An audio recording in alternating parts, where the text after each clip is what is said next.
Então, boa noite a todos. Boa noite. Que Deus seja conosco hoje e sempre. Mais um dia, nosso último encontro desse estudo, né, tão valioso, a obra é tão valiosa, O Céu e o Inferno. E relendo a obra, eu pensei, nossa, como realmente é profunda. Terminei ontem a leitura da obra, mais uma leitura. Falei, como é profunda os depoimentos dos espíritos, e estudar em 4 encontros é um desafio, né? Mas é a proposta do nosso estudo dinâmico. Então vamos já prosseguindo aqui com nossos slides, que nós temos muito conteúdo hoje, como de costume. Já se encontram preparados todos, que hoje tem. Semana passada foi só algo assim, bem simples, né? Espíritos felizes, né? Mediano. Hoje tem espíritos endurecidos, expiações terrestres. Hoje vamos aprofundar. Lembrando que nosso estudo dinâmico tem essa proposta de trazer então um mapa, por assim dizer, de alguns institutos, alguns princípios da doutrina espírita, e que sirva no futuro de bússola para os estudos que nós vamos ainda empreender da codificação. Codificação nós começamos a estudar, mas não sabemos quando que nós terminaremos, porque pelo visto não vai terminar, né? A ministra veneranda, ela deu a palestra lá no nosso lar, que é transcrita na obra, e depois foi dito assim que a ministra sempre deixa no ar alguma coisa, porque ela fala assim, que as palestras cristãs começaram com Jesus, mas não se sabe quando que elas vão terminar. Ela diz assim, ministra. e é exatamente isso, né? Falamos de Allan Kardec, o nosso codificador, né, o francês que investigou os fenômenos, extraiu a doutrina espírita. Falamos um pouco o que é o espiritismo, que é ciência, filosofia, religião, relembrando, né, rapidamente aqui o que nós já vimos.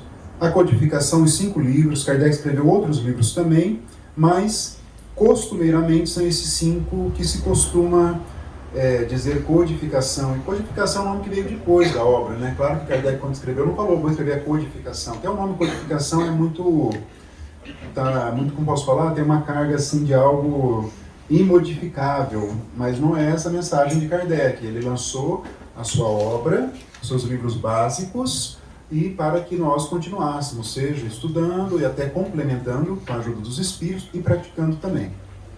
Então estamos no 4º livro, né?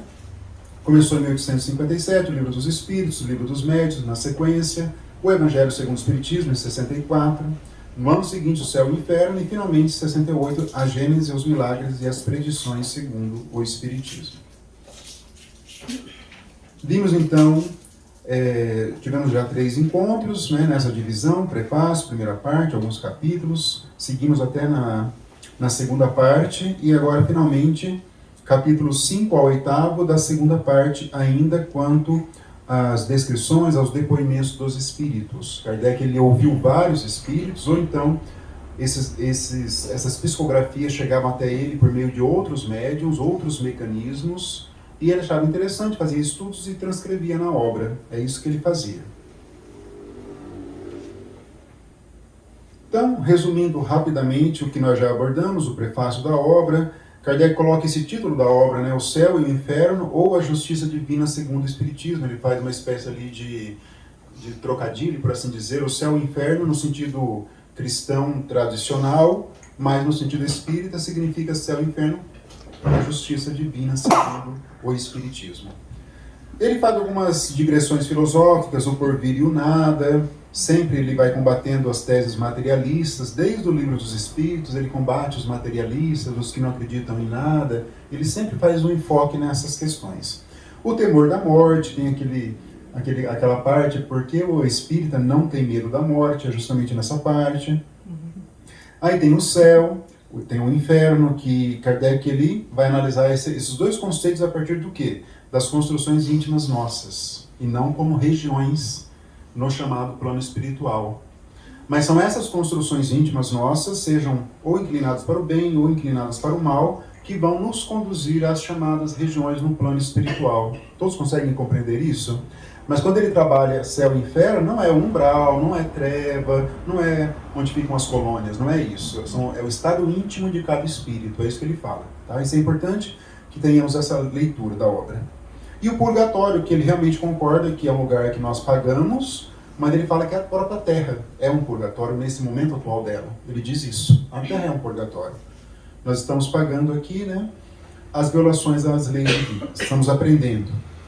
Capítulo 6, a doutrina das penas eternas da Igreja Católica, que ele faz uma crítica a essa doutrina. E, finalmente, o capítulo 7, que é o mais importante da obra, sem sombra de dúvida, as penas futuras segundo o Espiritismo e aquele código penal da vida futura que ele extraiu dos diálogos com os espíritos, como que eles estavam no plano espiritual, o que os conduziram a dada circunstância, a dado estado espiritual, e ele faz um código penal, ou seja, tal conduta vai ocasionar isso, tal comportamento vai ocasionar isso. Isso é o código penal da vida futura. Aí um capítulo sobre o que são os anjos, essas expressões da Igreja Católica, que ele vai traduzindo para a doutrina espírita. Não existem anjos no sentido de assim criados por Deus, existem espíritos que alcançaram uma colocação espiritual bastante significativa, como Jesus, por exemplo, que é chamado espírito puro. Então, esse sentido existe anjo, mas não como seres criados previamente junto à humanidade, mas já perfeitos. Os demônios também, por sua vez, são anjos decaídos. Kardec não trabalha essa tese, né? Os demônios são espíritos inclinados para o mal. Intervenção dos demônios nas modernas manifestações, modernas lá do século XIX, que a Igreja Católica falava, sim, existe sim os fatos de espíritos, mas todos eles são movidos por demônios. Isso que a Igreja Católica falava na época. Kardec fez um contraponto também contra a Igreja Católica. Ele, né, falando aqui para nós, que é em grau de estudo, abertamente, né, ele vai desmontar todos os argumentos da Igreja Católica. É isso que ele faz, né? É isso que ele faz. Ele vai aniquilar ali todos os argumentos. Quando ele não aniquila, ele ressignifica. É isso que ele faz no livro. E, finalmente, da proibição de evocar os mortos. A Igreja Católica se apega à proibição de Moisés. Moisés proibiu realmente que o povo judeu da época hebreu se comunicasse. Kardec concorda com ele, porque na época havia muita promiscuidade no plano, com o contato, né? As pessoas iam para conseguir conselho, para conseguir dinheiro, conseguir trabalho, conseguir alguma coisa que os espíritos consideram isso frívolo. Essa é a palavra muito usada no livro dos médiuns. Comunicações frívolas. São comunicações que não têm um objetivo nobre. E a doutrina espírita não tolera esse tipo de comunicação com o plano espiritual. Não que ele não exista, mas nós não devemos praticá-lo. Essa é a proposta do livro dos médiuns. Então a proibição de evocar os mortos para aquelas finalidades realmente é uma proibição, nós não devemos fazer isso. Mas nós evocamos para conhecer o plano espiritual, ouvir os desencarnados. Evocamos, claro, quando Kardec, nós falamos também, ele evocava. Nós não evocamos hoje no nosso movimento espírita. Nós, numa reunião mediúnica, nós esperamos que os espíritos se comunicam. Entendeu? É errado evocar. Emmanuel fala assim, nós não aconselhamos a evocação, o Emmanuel fala. Mas não quer dizer que é algo errado.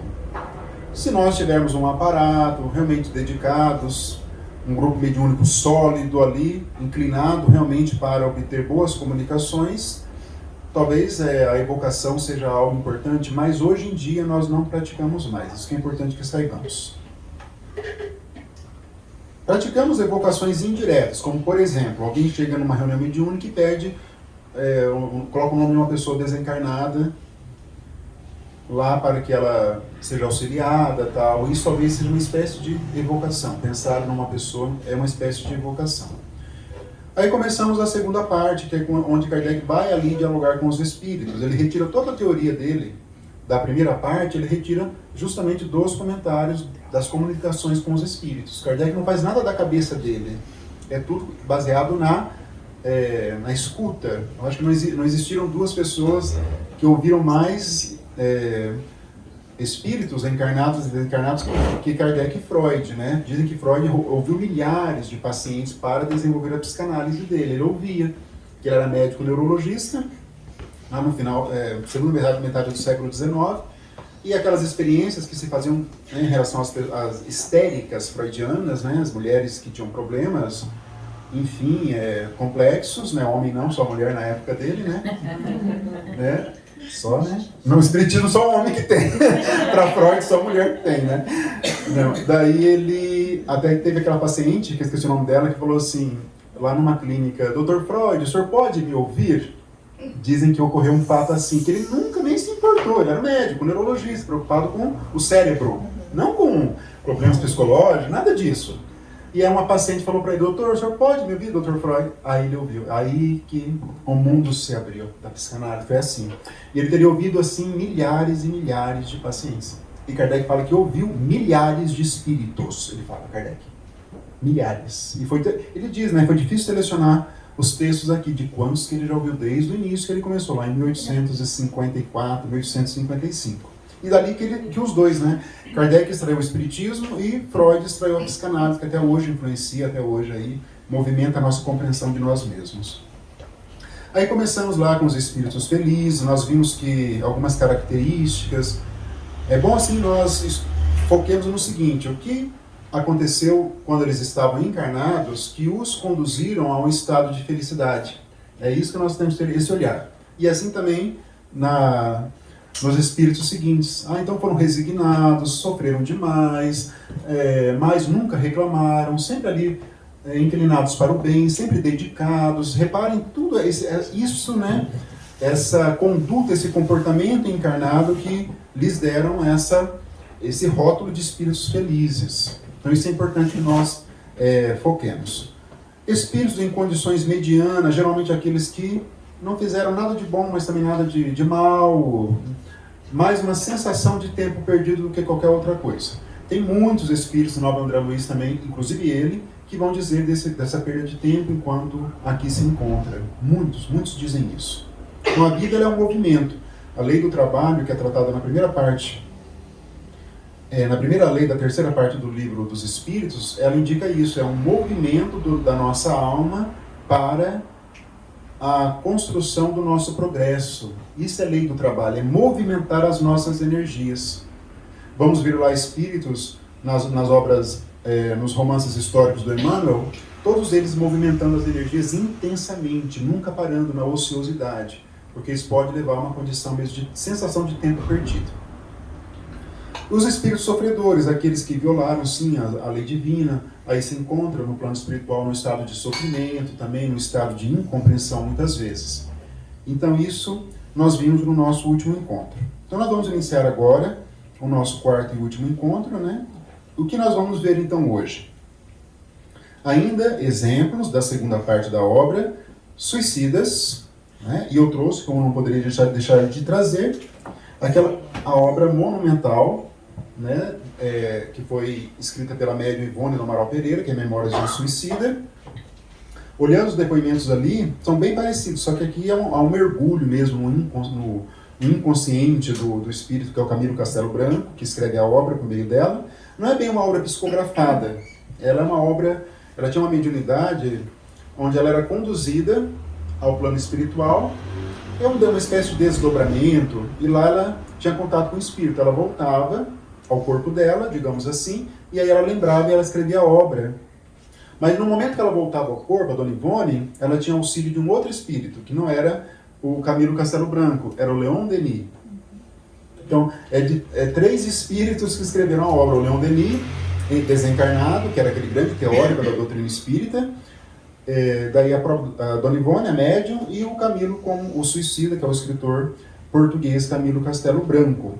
E por que o Leon Denis se aproximou? Porque o Castelo Branco ele era católico enquanto encarnado. E a obra tinha que ter o verniz espírita. Então, Leon Denis adaptou as memórias para a doutrina espírita. É uma obra muito densa e vale muito a pena a leitura. A leitura, o estudo, sem sombra de dúvida. Eu gosto muito assim dessa obra. Aí temos os criminosos arrependidos, os que praticaram crime, mas se arrependeram. Vamos ver ali os diálogos deles. Os espíritos endurecidos, esses que estão numa outra fase ainda do processo, uma fase primária do processo de encontro com Deus, por assim dizer. Vamos entender essas fases hoje. E as expiações terrestres. Então, o que fez o espírito sofrer uma dada circunstância? Vamos ver alguns exemplos aqui. Então, vamos ver aqui uma linha de tempo, digamos assim. Então, desencarna-se, daí tem um espírito que não se arrependeu, está aqui nessa faixa, por exemplo, espíritos endurecidos. Aí os que praticaram crimes, mas já se arrependeram, outra categoria. Os que já se arrependeram, já foram resgatados e já reencarnaram com as consequências da falta. Essas são as expiações terrestres. Vamos entender essa lógica, né? Essa linha do tempo dos espíritos aqui. E além então da obra Memórias, eu trouxe essa obra aqui, que é o Sexo e Destino, do André Luiz, que compõe, né, a coleção dele. Por quê? Porque aqui nesse livro, lá do meio mais para o final, eles vão a um instituto, um instituto espiritual, que é responsável por abrigar espíritos com problemas na área da sexualidade. Inclusive os personagens são oriundos desse instituto. Mas o mais interessante é que tem um tribunal, lá um tribunal composto por juízes espirituais, por assim dizer, que dão as sentenças, os julgamentos, no sentido de que quais serão os desafios na próxima encarnação desses espíritos que abusaram das faculdades sexuais. É um capítulo muito rico e muito complexo nesse Sexo e Destino, mas vale a leitura mais por essa obra. Como o nosso objetivo do Céu e Inferno é entender a justiça divina, e essa obra tem esse aspecto de compreendermos mais profundamente a justiça divina por esse ângulo. Eu acho muito interessante. Eu fui lá na obra Nosso Lar e eu trouxe um parágrafo que vai inaugurar as nossas reflexões agora no nosso encontro de hoje. Então, André Luiz, ele lembra que ele começa a obra, ele está lá naquela região que ele chama de umbral, e está descrevendo ali aquela região. Ele descreve, né, sofrimentos, dores, que não via ali só a escuridão, que ouvia gargalhadas, chamavam-no de suicida. Lembro dessa parte. Mas o último parágrafo, ele diz assim nesse capítulo: Ó amigos da terra, quantos de vós podereis evitar o caminho da amargura com o preparo dos campos interiores do coração? Acendei vossas luzes antes de atravessar a grande sombra. Buscai a verdade antes que a verdade vos surpreenda. Soai agora para não chorardes depois. Assim ele conclui. Todo mundo tá todo mundo encarnado ainda depois disso. Dona Angélica. Melhor soar agora, né? Para não, mas realmente é um texto muito emocionante. Nós temos amigos ainda aqui agora. Com né? certeza. Depois... Com certeza. Mas ele diz exatamente isso, né? Para que nós aprendamos realmente dentro a luz que nós temos da doutrina espírita, tudo isso que ele fala aqui, né? Antes de atravessar a grande sombra, qual que é a grande sombra? É o retorno nosso ao plano espiritual.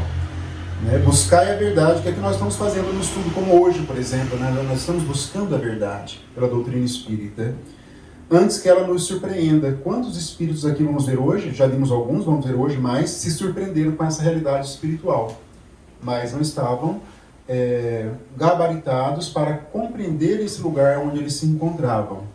É isso que nós estamos fazendo. Só agora é colocar em prática mesmo o que nós temos aprendido, para que nós, né, não choremos depois, como ele chorou e muitos outros, o próprio Camilo Castelo Branco e muitos outros que choraram quando retornaram ao plano espiritual. E eu também trouxe uma mensagem do Espírito Joana de Ângeles, nesse pequeno grande livro, que é Responsabilidade. E a benfeitora, eu vou ler para vocês aqui, me permite a leitura, é um texto curto, mas ela faz um estudo da reencarnação como elemento da justiça divina, e é muito propício para o nosso encontro de hoje. Ela tem uma coleção de pequenos livros, alguns são momentos de alegria, momentos, né, são vários momentos, e outros livros assim, pequenos, para uma leitura rápida. Então ela diz assim: a reencarnação é lei da vida, impositivo estabelecido, irrefragavelmente constitui processo de evolução, sem o qual a felicidade seria impossível. Programada pelo Criador, faculta os mecanismos naturais de desenvolvimento dos valores que jazem latentes no ser espiritual, que assim frui em igualdade de condições dos direitos que a todos são concedidos. A reencarnação favorece com dignidade os códigos da justiça divina, demonstrando as suas qualidades de elevação e de amor. Sem a reencarnação, que proporciona a liberdade de opção, com as consequências decorrentes da escolha, a vida não teria sentido para os párias sociais, os homens primitivos, os limitados mentais, os amargurados e os infelizes. Sem a reencarnação, o ódio inato e o amor espontâneo constituiriam aberração perturbadora na natureza humana. Da mesma forma, as tendências e propensões que comandam a maioria dos desatinos, dos destinos, seriam fenômenos cruéis de um determinismo absurdo, violentador das consciências e dos sentimentos. Sem a reencarnação, permaneceriam como incógnitas geradoras de revolta as razões dos infortúnios morais, das enfermidades de alto porte, mutiladoras e degradantes, da miséria social e econômica que vergastam expressivas massas e grupos da sociedade terrestre. Sem a reencarnação, os laços de família se diluiriam aos primeiros impactos defluentes dos acontecimentos danosos. A reencarnação é convite ao aproveitamento da oportunidade do tempo, que sempre devem ser colocados a serviço do progresso espiritual e da perfeição, etapa final da contínua busca do ser. Que texto! Não dá realmente para explicar a vida, resumindo, sem a ideia de reencarnação. Resumindo é isso, as misérias, os párias, os que sofrem. Então eu trouxe esse texto para nós iniciarmos, então, o nosso estudo de hoje. Então, entrando aqui, a primeira parte de hoje, capítulo 5, suicidas. Quem leu Memórias do Suicida vai ter uma noção do que espera um suicida quando ele regressa no plano espiritual. Tem essa parte, sim, que é até tenebrosa pelas regiões, só que quando nós vamos aprofundando essa ideia de suicida, vamos ver que, na verdade, é um processo de recuperação e que eles estão em um grau de sofrimento ainda temporário. Isso que é importante. Eu li uma reportagem longa lá na BBC de Londres, em português, de uma senhora que perdeu um filho, cometeu suicídio, e ela foi à doutrina espírita. E ela conta a história, um texto muito longo. E ela leu Memórias de um Suicida e foi conversar com alguns espíritas. Ela falou assim que ela não acredita no livro, porque não há como Deus ser bom e misericordioso, ela falou, e permitir que o meu filho vá para um lugar chamado Vale dos Suicidas. Ela falou, mas depois que ela leu só as primeiras folhas. Porque se ela tivesse lido toda a obra, ela teria compreendido que não é bem assim que funcionam as coisas. E ela falou com algumas pessoas, alguns espíritos falaram que realmente o livro é um exagero. Por incrível que pareça. É que não compreenderam. O livro ele é um primor da justiça divina. Porque ele vai buscar o suicida, vai ensiná-lo, vai prepará-lo para uma próxima reencarnação e dar toda a oportunidade de crescimento espiritual. Isso é a justiça divina funcionando. Não existe nada de negativo numa visão ampla. Se alguém focar nas primeiras páginas, que ele descreve a região chamada Vale dos Suicidas, vai realmente ficar ali, talvez até com medo da circunstância, mas é um processo. São as 50 primeiras páginas. São as 50, depois começa realmente a obra. Mais leve. Mais leve. Mas ela fala, mas como mãe tem como compreender o lado dela? Como que uma mãe vai entender que o filho está num grau de sofrimento? Tem um lado, mas na verdade isso realmente existe e tem uns outros depoimentos aqui.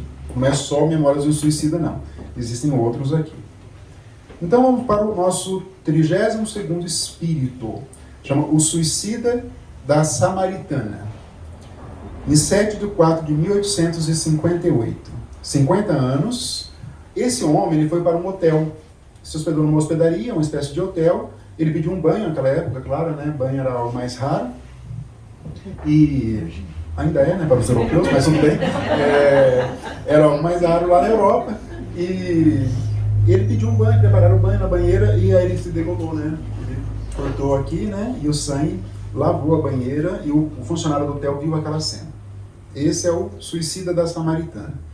Então diz Kardec ali, o infeliz degolara-se, hoje são esses exemplos, né? Saímos dos espíritos felizes, dos medianos, agora chegamos nos sofredores mesmo, né? Os que realmente frequentam com mais intensidade as nossas reuniões mediúnicas. Então, degolara-se com uma navalha e todo o seu sangue misturava-se à água da banheira. Daí ele foi evocado na Sociedade Espírita de Paris no mesmo dia. Aí ele diz lá, morto eu? Não, que habito o meu corpo. Não sabeis como sofro. Sufoco-me. Ele começou, né? As consequências já da navalha aqui na garganta dele. Daí ele diz, fugi ao sofrimento para entregar-me à tortura. Antes ele sofria, agora o sofrimento está mais aprofundado. Então ele queria fugir daquele sofrimento para agora entrar na tortura. Né? Porque o suicida ele quer eliminar o sofrimento eliminando o seu corpo físico. Então ele tem dois caminhos na cabeça dele. Ou ele vai ser acolhido por Deus no paraíso, ou simplesmente nada existe. Ele é um ateu, materialista, ele vai desaparecer. Como, né? Ele tem essas ideias na cabeça, e nem uma coisa nem outra. Ele acaba encontrando ele mesmo, as consequências dos atos dele. Era um desprezado, ninguém me amava. Então ele está naquela fase primária do amor, do sentimento de amor, quando nós exigimos que sejamos amados. É difícil nós entendermos isso, mas essa é uma fase primária do amor. Quem quer ser amado e exige isso do próximo, seja esse próximo pai, mãe, filho, seja quem for, está na fase primária desse sentimento. Porque toda a ideia de cristianismo ela é baseada no desenvolvimento do nosso amor em favor do próximo. Mas nós não vamos ver em nenhum momento Jesus falar que nós devemos ser amados. Não existe isso no Evangelho. Olha como é complexo o Evangelho. Como é difícil. Nós temos que amar. Embora ser amado seja muito bom. Mas isso não é o nosso objetivo. Se acontecer um plus na nossa existência. O nosso objetivo é amar. Olha que interessante. É muito complexo, é muito profundo. Porque a sociedade nos ensina, desde sempre, nós devemos ser amados, queremos amar. Kardec fala sobre isso. É muito bom ser amado, Kardec fala. Mas a proposta do cristianismo, de Jesus, é que nós amemos, no sentido mais amplo, que nós possamos compreender. Ele diz aqui, ninguém me amava. Olha, né, onde é a fase primária. Aí tem aquela parte, todos nós sabemos, né? Sinto os vermes a corroerem-me. Isso é muito descrito. Por quê? Porque o perispírito ainda está vinculado ao corpo físico e quando nós estamos encarnados, essa junção perispírito-espírito, ela é muito intensa, ela é muito forte. E nós temos a programação espiritual em um tempo chamado tônico vital, que é o duplo etérico, fluido vital, tônico vital. Todos nós temos um tempo de vida que é programado no plano espiritual. Se nós interrompemos isso voluntariamente, nós temos um tônico vital muito forte ainda, chamado duplo etérico, que não se desfaz de uma hora para outra e vai repercutindo. Então, quando ele fala, ele sinta os vermes lá, né, se alimentando do corpo físico, existe uma repercussão no perispírito. E isso vai acontecer. A duração desse estado, aí diz Kardec, equivale ao tempo de vida abreviada.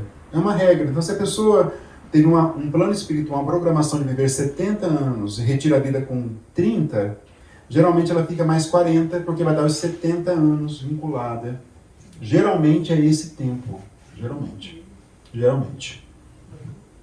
Variando de duração e intensidade conforme as circunstâncias atenuantes ou agravantes. Vamos ver outros espíritos aqui que tiveram um motivo, que na visão dele era nobre. Já vamos ver aqui, mas a providência divina ela vai julgar de acordo com atenuantes e com agravantes. Isso é importante que nós saibamos. Não existem dois casos iguais. Se uma pessoa chegar para nós, meu filho cometeu suicídio, ele foi por vários suicidas. Não é interessante essa análise. Não é nem bom falar isso numa palestra. Se eu falo de um suicídio numa palestra, não vamos focar no lado das regiões de sofrimento, vamos focar no lado do resgate, que Deus oferece, né, as oportunidades de reaproveitamento numa próxima existência, temos que focar nisso. Aí diz Kardec, isso, né, tenho que falar para vocês, né, não queria, mas foi intuído, fortemente intuído. A sensação dos vermes e da decomposição do corpo não é privativa dos suicidas. Sobrevém igualmente aos que viveram mais da matéria que do espírito. Agora nós temos que nos espiritualizar. A verdade é essa. Então essa sensação repercute naquele que é muito vinculado à matéria, que não tem uma vida espiritual, não se preocupou com aquilo que vem depois da desencarnação. A pessoa ficou só vivendo aquela vida. Vamos ver outros exemplos aqui. Então isso também nós temos que pensar, né? Ou a pessoa vai sentir a fornalha da cremação, ou os vermes.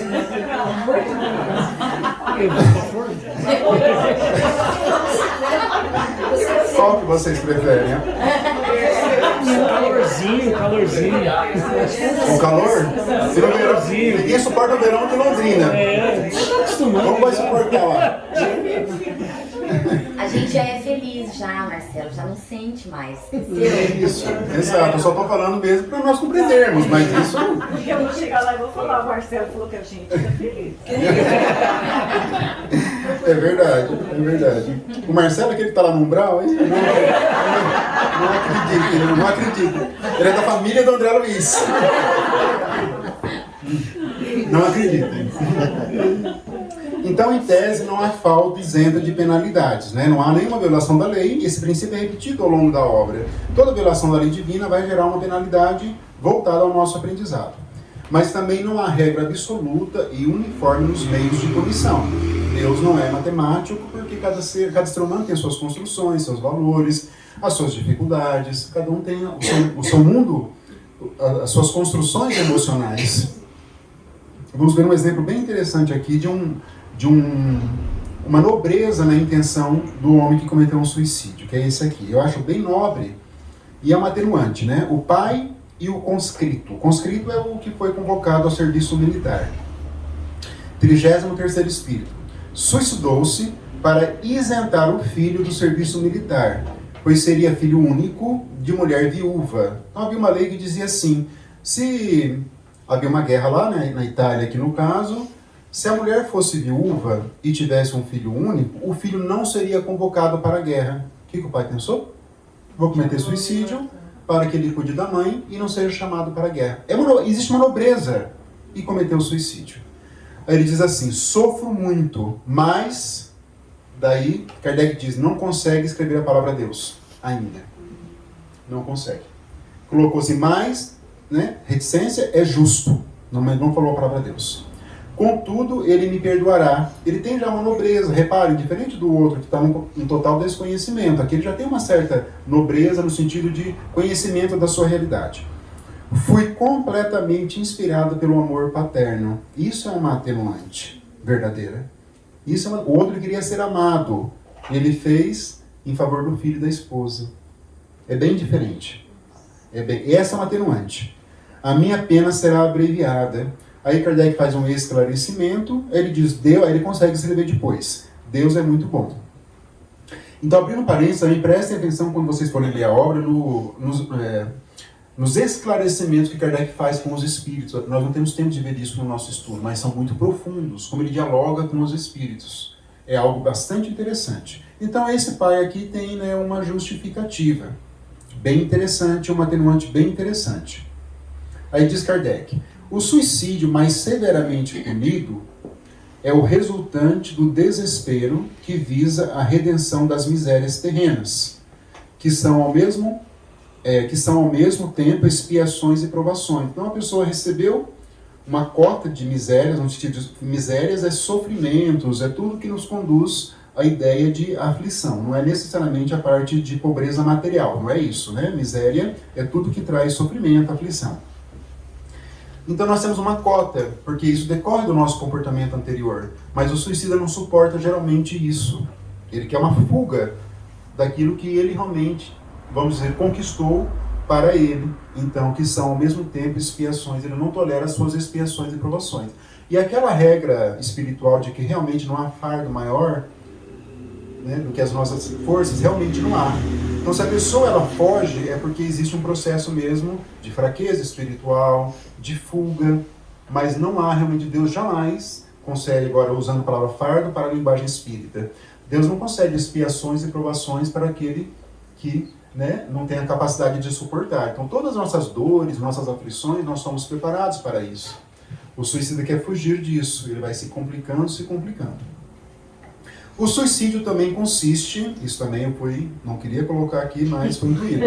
O suicídio também consiste em tudo quanto se faça conscientemente para apressar a extinção das forças vitais.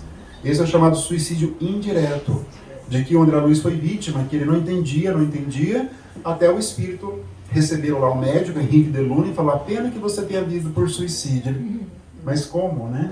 Porque achava injusto os espíritos zombarem dele, espíritos inferiores lá no umbral, zombarem dele suicida, mas como ele? Eu não cometi suicídio, ele desencarnou de um problema, de um câncer no intestino. Mas o Henrique de Luna, que é o médico, vai dizer que ele teve uma vida mental muito desregrada. Ao contrário que muitos pensam, que vícios de álcool, não é isso que acontece, não é isso que é dito na obra. O filme deu a entender que seriam essas viciações. Ele fala assim, eu tive os vícios da minha geração. Ele diz assim, André Luiz. Só isso. Mas depois o médico vai falar, o seu mundo mental era indisciplinado.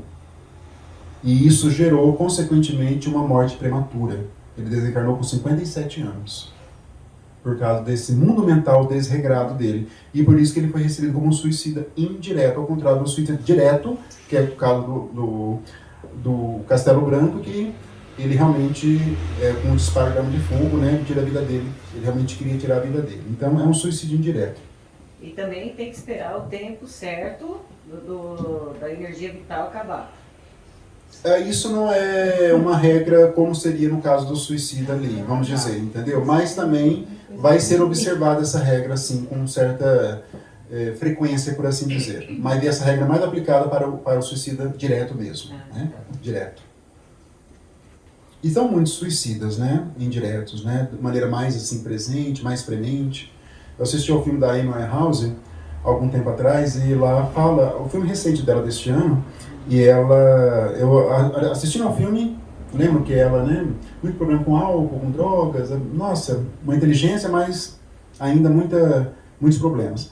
E eu vi a dependência dela emocional, que gerou uma dependência química do álcool, e ela não conseguiu se livrar disso. Foi para várias clínicas, né, até desencarnar com 27 anos, precocemente, embora não tirou a vida de forma direta, né, mas de forma indireta, com certeza, ela tem a sua culpabilidade, né?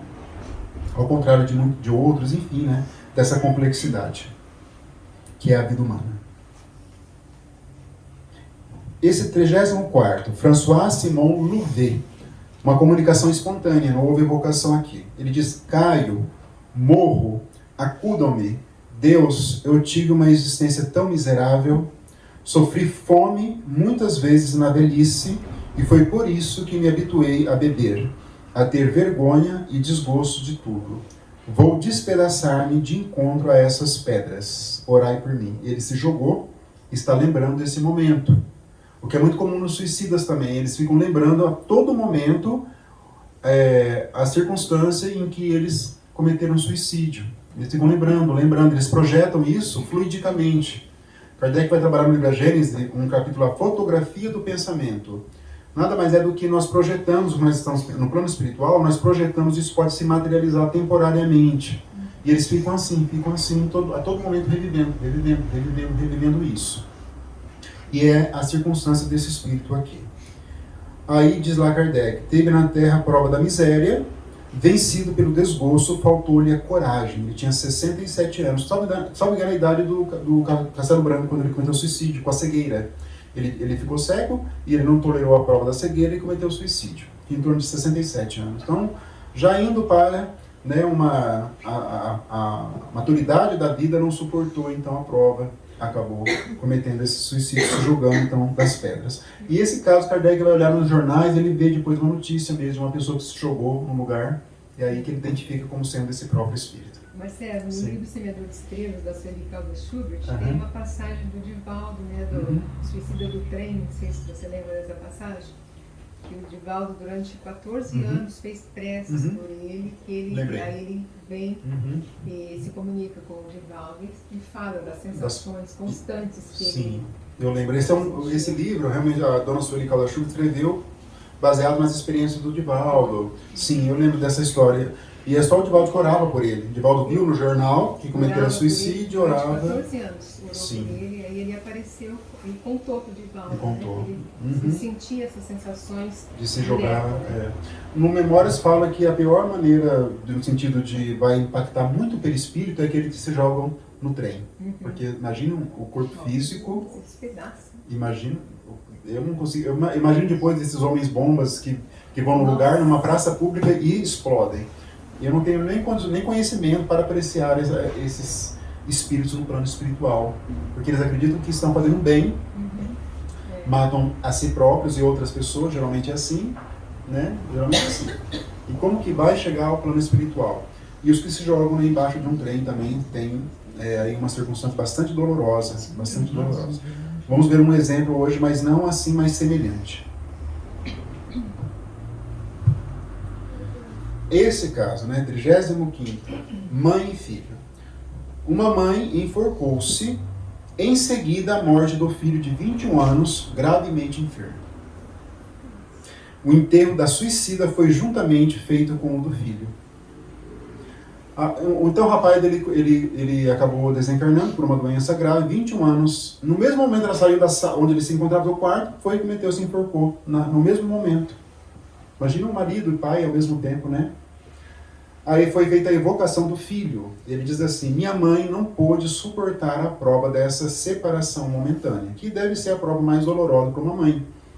O Chico Xavier, nós sabemos, grande parte da vida dele ele se dedicou a levar um consolo para as mães que perdiam seus filhos. Isso que o tornou talvez verdadeiramente famoso, na minha opinião, para o público não espírita, foi esse trabalho que ele fez, na minha opinião. Cartas consoladoras. As cartas consoladoras, né? Ele fez um trabalho extraordinário. Agora, para o meio espírita, nós temos as obras extraordinárias dele, mas para o meio não espírita, ele é mais famoso por essas cartas.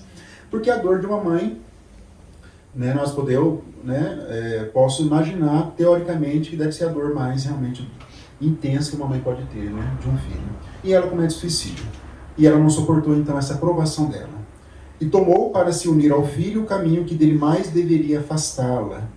Não acrediteis que ela amasse mais que as outras mães. É que lhe faltaram a coragem e a resignação. Ela ama como toda mãe ama um filho, mas ela não teve a coragem, a resignação no sentido de suportar a perda do filho dela. É isso que aconteceu. E ela também, então, foi evocada. O que ela diz? Vamos ver aqui. Primeira coisa, quero ver meu filho. Primeira coisa, ela tem uma ligação muito emocional, ainda, vamos dizer, não está iluminada essa relação com o filho. Tendes o poder de dar-mo, né, nesse português mais arcaico, sabe? Né? Dar-me ele, né? Dar-mo. Cruéis, tomaram-mo para levá-lo à luz, e a mim me deixaram em trevas. Ela está transferindo para outras pessoas, outros espíritos, o seu sofrimento. Quero-o, ela exige, porque me pertence. Olha a visão que ela tem do filho. Por mais, difícil que seja, mas o filho, como todos os espíritos, pertencemos a Deus. No fundo é isso. Nada vale então o amor materno? Não, Deus não é justo. Meu filho, onde estás? Ela está vinculada nessa questão do filho dela. Porque ela cometeu suicídio para quê? Para encontrar e ficar com o filho na eternidade. Esse foi o propósito dela. E isso não aconteceu. E pelo visto ela vai ficar alguns bons tempos sem poder vê-lo, com certeza. No Sexo e Destino tem uma cena com a Marita. Lembra da Marita, quem deu a obra? Sim. A Marita que vai sofrer a violência sexual e vai desencarnar em razão disso, logo na sequência. A mãe dela, já desencarnada, ela está lá ainda na cama, não havia desencarnado a Marita, e a mãe dela, em espírito, chega no quarto com outro espírito de uma outra mulher. Só que a mãe dela cometeu suicídio também no passado. E ela não teve autorização para consolar ou trazer qualquer benefício à filha. Não teve. Ela chega, olha para a filha, chora e vai embora. O espírito. Imagine a dor. Então, a dor dela e enfim, dessa circunstância, do suicídio, do afastamento. O suicídio vai fazer exatamente o oposto do que a pessoa queria, que é afastar dos entes queridos e tudo mais. Aí o evocador, que é hoje nós chamaremos de dialogador, numa reunião moderna, mediúnica, temos que ler a obra olhando para os tempos de hoje. Kardec usa evocador, ele fala guia do médium, são espíritos protetores que conduzem o trabalho mediúnico. Temos que ter esse olhar. Então ele diz assim para ela: Deus é infinitamente bom, mas é também infinitamente justo. Ninguém é punido sem causa justa. Aí há uns diálogos entre ela e o esclarecedor encarnado, e ela diz assim: que luz de esperança acabais de fazer despontar em minha alma. Obrigada, vou orar para ver o filho dela. Então vocês vejam um trabalho importante do diálogo numa reunião mediúnica. que ela estava totalmente cega de amor, desse amor desequilibrado, e ela recebeu então a notícia que existe um Deus, que ela está sendo punida no sentido de, temporariamente, para que ela realmente se incline agora para Deus e entenda mais a si mesma. Mas com certeza a separação dela com o filho vai demorar muito tempo aí para a união para que aconteça. Infelizmente, e é da lei divina. Esse aqui, duplo suicídio por amor e por dever. Esse aqui é um casal que lembra a história Romeu e Julieta de Shakespeare. Então diz assim, a jovem Palmyre casou-se com o Sr. D, não tem o nome dele, cuja posição social se afigurava mais vantajosa para seus pais. Na época nós sabemos que os casamentos eram arranjados. Então, geralmente, olhava muito a parte financeira da família, nós sabemos disso. Dote, que a família tinha que entregar, né? Isso é só no século XX que isso começou a desaparecer, mas até então os casamentos eram arranjados, geralmente com esse propósito. Mas ela gostava de uma outra pessoa, de um outro rapaz, né? Porém, mantinha vínculo sentimental pelo Sr. B, que lhe retribuía. Ele também gostava dela. Mas o Sr. B casou-se com outra moça. Cada um, né, ali.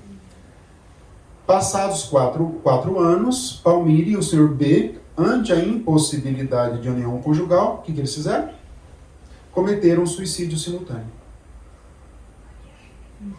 Os dois casados, mas não conseguiram conter, né, esse amor, esse sentimento recíproco, os dois cometeram um suicídio. É isso que aconteceu. Vamos ver aqui então. Diz lá o espírito instrutor, que é ali participante da reunião mediúnica. As consequências morais da falta cometida lhes pesarão por migrações sucessivas. Migrações são reencarnações. Olha que forte isso. Ele não fala que vai ser uma ou duas. Migrações sucessivas. A separação dos dois, né? Durante as quais suas almas separadas se buscarão incessantemente, sujeitas ao duplo suplício de se pressentirem e desejarem em vão. Eles vão, né, saber que existe, né, esse outro espírito, mas não vão se encontrar. Ou um vai estar no plano espiritual, ou encarnado, ou os dois encarnados, mas em lugares diferentes. Nunca vão passar pela tentação de tornar a cometer a mesma coisa. Sempre, né? Tem outros casos que esse princípio vai ser falado. O suicida, ele sempre vai ser tentado de novo a cometer novo suicídio, porque ele vai ter que enfrentar aquela prova que ele não teve êxito.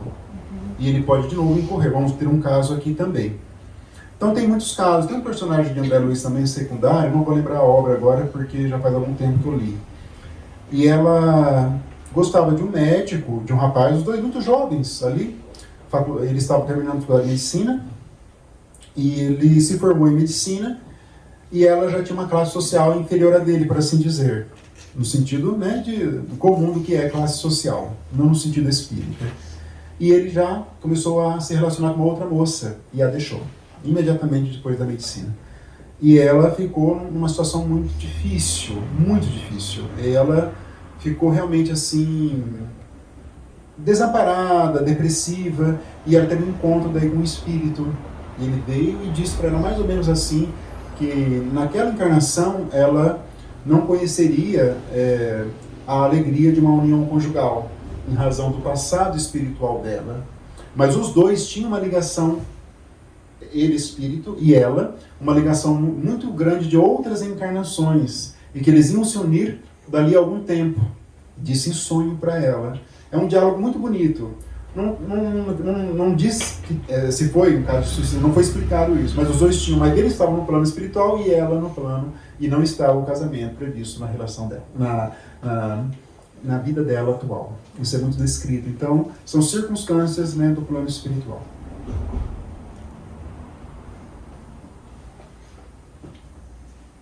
Esse Luiz e a pespontadeira, eu fui ver no dicionário, né, é um tipo de costureira. Alguém já viu essa palavra? Nunca tinha visto. Já? Eu nunca tinha visto. Pespontadeira. De botinas, né? Então, tipo... É isso, exatamente, uma arte artesanal, né?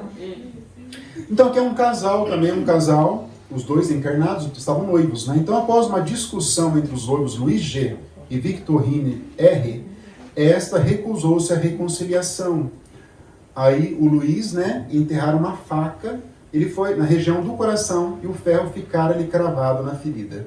Ele foi à casa, ele queria fazer uma reconciliação, tentou, e ela, não quero, não atendeu, não abriu a porta para ele. Ele pegou ali atrás e cravou no coração dele. Ela foi abrir a porta, deu um grito, né, e ele havia cometido suicídio por causa dela. Aí diz São Luís, que era o espírito orientador da Sociedade Espírita de Paris: a moça tem responsabilidade proporcional à falta, ainda que involuntária. Mas por quê? Porque por haver alimentado sentimentos dos quais não participava. Todos entenderam o porquê? Não é que ela teve uma culpa direta, mas ela alimentou sentimentos, ficou noiva, mas ela não tinha sentimentos por ele. Então ela vai ter uma participaçãozinha, vamos dizer, no suicídio perante a lei divina. Mas não que ela vai ser a responsável por isso, não. Porque Deus vai analisar todos esses fatores, como nós temos falado, atenuantes e agravantes. E o espírito daí foi evocado e diz: fui fraco. A paixão cega o homem a ponto de praticar loucuras. Então é isso que ele fez. No Brasil, já mata a mulher. Lá, comete suicídio. Mas lá, não, só uma brincadeira. Mas é claro que sem fundo de realidade, né? Mas o homem, geralmente, não tem uma imensa dificuldade de trabalhar, né, quando a mulher nega, não quer mais. Imensa. Nós sabemos, toda semana tem casos de violência doméstica. Hoje se chama violência doméstica. Né? Ou caso de suicídio, suicídio. Teve um caso essa semana aqui, né? Ele matou a ex dele, uma policial militar, por sinal. Ele se matou e uma mulher na cena teria passado mal, e a mãe dele e morreu. 3 pessoas mortas na cena do crime. Não dessa maneira. Vamos analisar, olha que pergunta difícil da dona Angélica. É complexo. Vamos entender essa lógica. É assim, geralmente vítima de uma morte violenta, geralmente está no roteiro espiritual dela morrer de uma maneira violenta. Mas não quer dizer que uma pessoa encarnou com esse propósito. Que Jesus falou assim: são necessários escândalos, mas ai de por quem os escândalos vêm. Escândalos são as expiações, as provações, na linguagem de Jesus. Mas nós não devemos praticar isso. Mas a providência divina encontra uma maneira de fazer esse ajuste. Entendeu? Vamos ter um outro exemplo de uma pessoa que foi perguntado para ele isso: mas você encarnou para cometer o homicídio? Não, mas havia probabilidade que eu cometesse. Então existem possibilidades, mas é um assunto complexo, não é fácil de compreender isso. Eu tenho a impressão que existe um determinismo na lei de Deus, mas o que existe na minha leitura, a Sueli Caldas Schubert, ela falou uma coisa interessante lá no seminário pessoal sobre a justiça divina. Ela falou vou até repassar para vocês o que ela falou no seminário pessoalmente que eu assisti em Curitiba. Ela falou assim: sobre a justiça divina, nós não temos todo o conhecimento pelo Espiritismo. Ela falou. O Espiritismo ele deu algumas informações sobre essa é uma das questões complexas de serem respondidas. Mas na minha compreensão de justiça, existe quem vai morrer por uma morte violenta já está na programação, mas quem pratica não está na programação. Podia ser por uma outra maneira, um acidente de carro, por exemplo, um homicídio ou uma outra coisa. Uma bala perdida. Uma bala perdida, Mas, então, nesse caso que ele mata e se suicida, ele não veio para matá-la. Mas só que ela veio... Marcelo, eu acho que a gente acaba a afinidade fluídica, magnetismo, vai atraindo. Tem magnetismo, com certeza. Existe um magnetismo que vai atrair essa necessidade de acertamento. Mas nesse caso do rapaz que matou a ex-namorada, ele não veio para matá-la, mas ela encarnou dentro da linha dela para desencarnar dessa maneira. Vocês conseguem separar na cabeça de vocês isso? Isso é complexo, mas é assim que funciona a justiça divina. É assim que funciona a justiça divina. A arma era dela, né? A arma era dela. Era dela, ela é policial Era militar. policial, Ela tinha 34 anos, ele 27, não aceitou, né, o rompimento e provocou isso. E a mãe? Pior que A mãe teve Teria visto a cena e teve né, um mal súbito e desencarnou na cena também. Mas parece que tem algo de um indício de violência. Vai ter melhor investigado. Por isso que a nossa reforma íntima não deve ser só dessa encarnação, que eu estou fazendo agora. a gente ficar sobre o nosso espírito, Uhum. Angélica espírito, não Angélica de agora. Sim, vamos falar disso também, um caso bem singular, tem muitas circunstâncias, mas é um assunto bem complexo. Por isso que nós temos que estudar muita justiça divina. Não é fácil compreender, né? Não é fácil. No outro estudo, não está ainda. Não está ainda no nosso alcance a justiça divina de uma maneira muito ampla, muito ampla.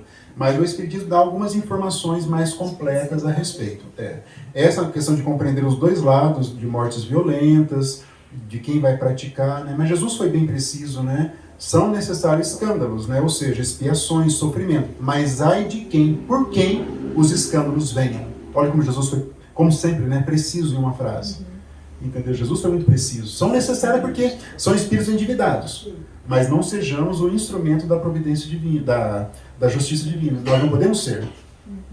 Quando os obsessores, as vítimas do passado, eles se tornam instrumentos da providência, mas não deveriam. Isso que acontece. Vamos sofrer por isso também. Quando alguém nos faz mal, nós não devemos ter nenhuma conduta para com essa pessoa negativa. Devemos usar o quê? O perdão. Falamos agora há pouco do amor. O cristianismo é o convite ao amor incessante, mas ao lado do amor tem o perdão. E o perdão para o cristianismo é um perdão que não tem nenhuma condição. Nós temos que perdoar todas as pessoas que nos ofendem. Mas isso vai eximir a pessoa que nos ofendeu? Não vai, porque Deus vai encontrar um mecanismo que vai fazer com que a pessoa vai se acerte com ele, digamos assim. Mas isso é Deus, né? É Deus agindo e não nós. Quando nós nos colocamos entre Deus e o ofensor, nós tomamos o lugar de Deus. Então os hebreus, vamos ver ainda hoje também a questão da lei de Italião, olho por olho, dente por dente, eles tomaram no passado essa regra como sendo eles deveriam praticá-la. Mas não, quem aplica essa norma, essa regra, é Deus. Alguém nos ofendeu nossa família, temos que perdoar. É difícil? É muito difícil. Mas quem conseguir, vai conseguir alcançar estado espiritual bastante significativo. Mas o perdão ele é irrestrito, libertador. Então ele diz, né, a paixão cega o homem a ponto de praticar loucuras. Ele foi muito fraco mesmo, ele está corretíssimo aqui. Um ateu, 38º, também foi identificado só com as iniciais, MJDD. Era um homem instruído, mas em extremo saturado de ideias materialistas. Morreu por afogamento, foi evocado. Aí ele diz assim, o tédio de uma vida sem esperança, ao falar do motivo que o levou ao suicídio, sofro pelo constrangimento em que estou de crer em tudo quanto negava. Essa é a raiz do sofrimento dele, imaginem. Ele era um ateu, ele desencarna, chega lá, tem um plano espiritual, tem outros espíritos, tem tudo que ele negara. Então ele sofre por isso, vai ter que entender todo esse mecanismo. E daí foi feita a evocação do irmão dele, que desencarnara ateu, mas não por suicídio. Aí há um diálogo bem interessante, que nós não temos, infelizmente, tempo aqui para analisar isso aqui.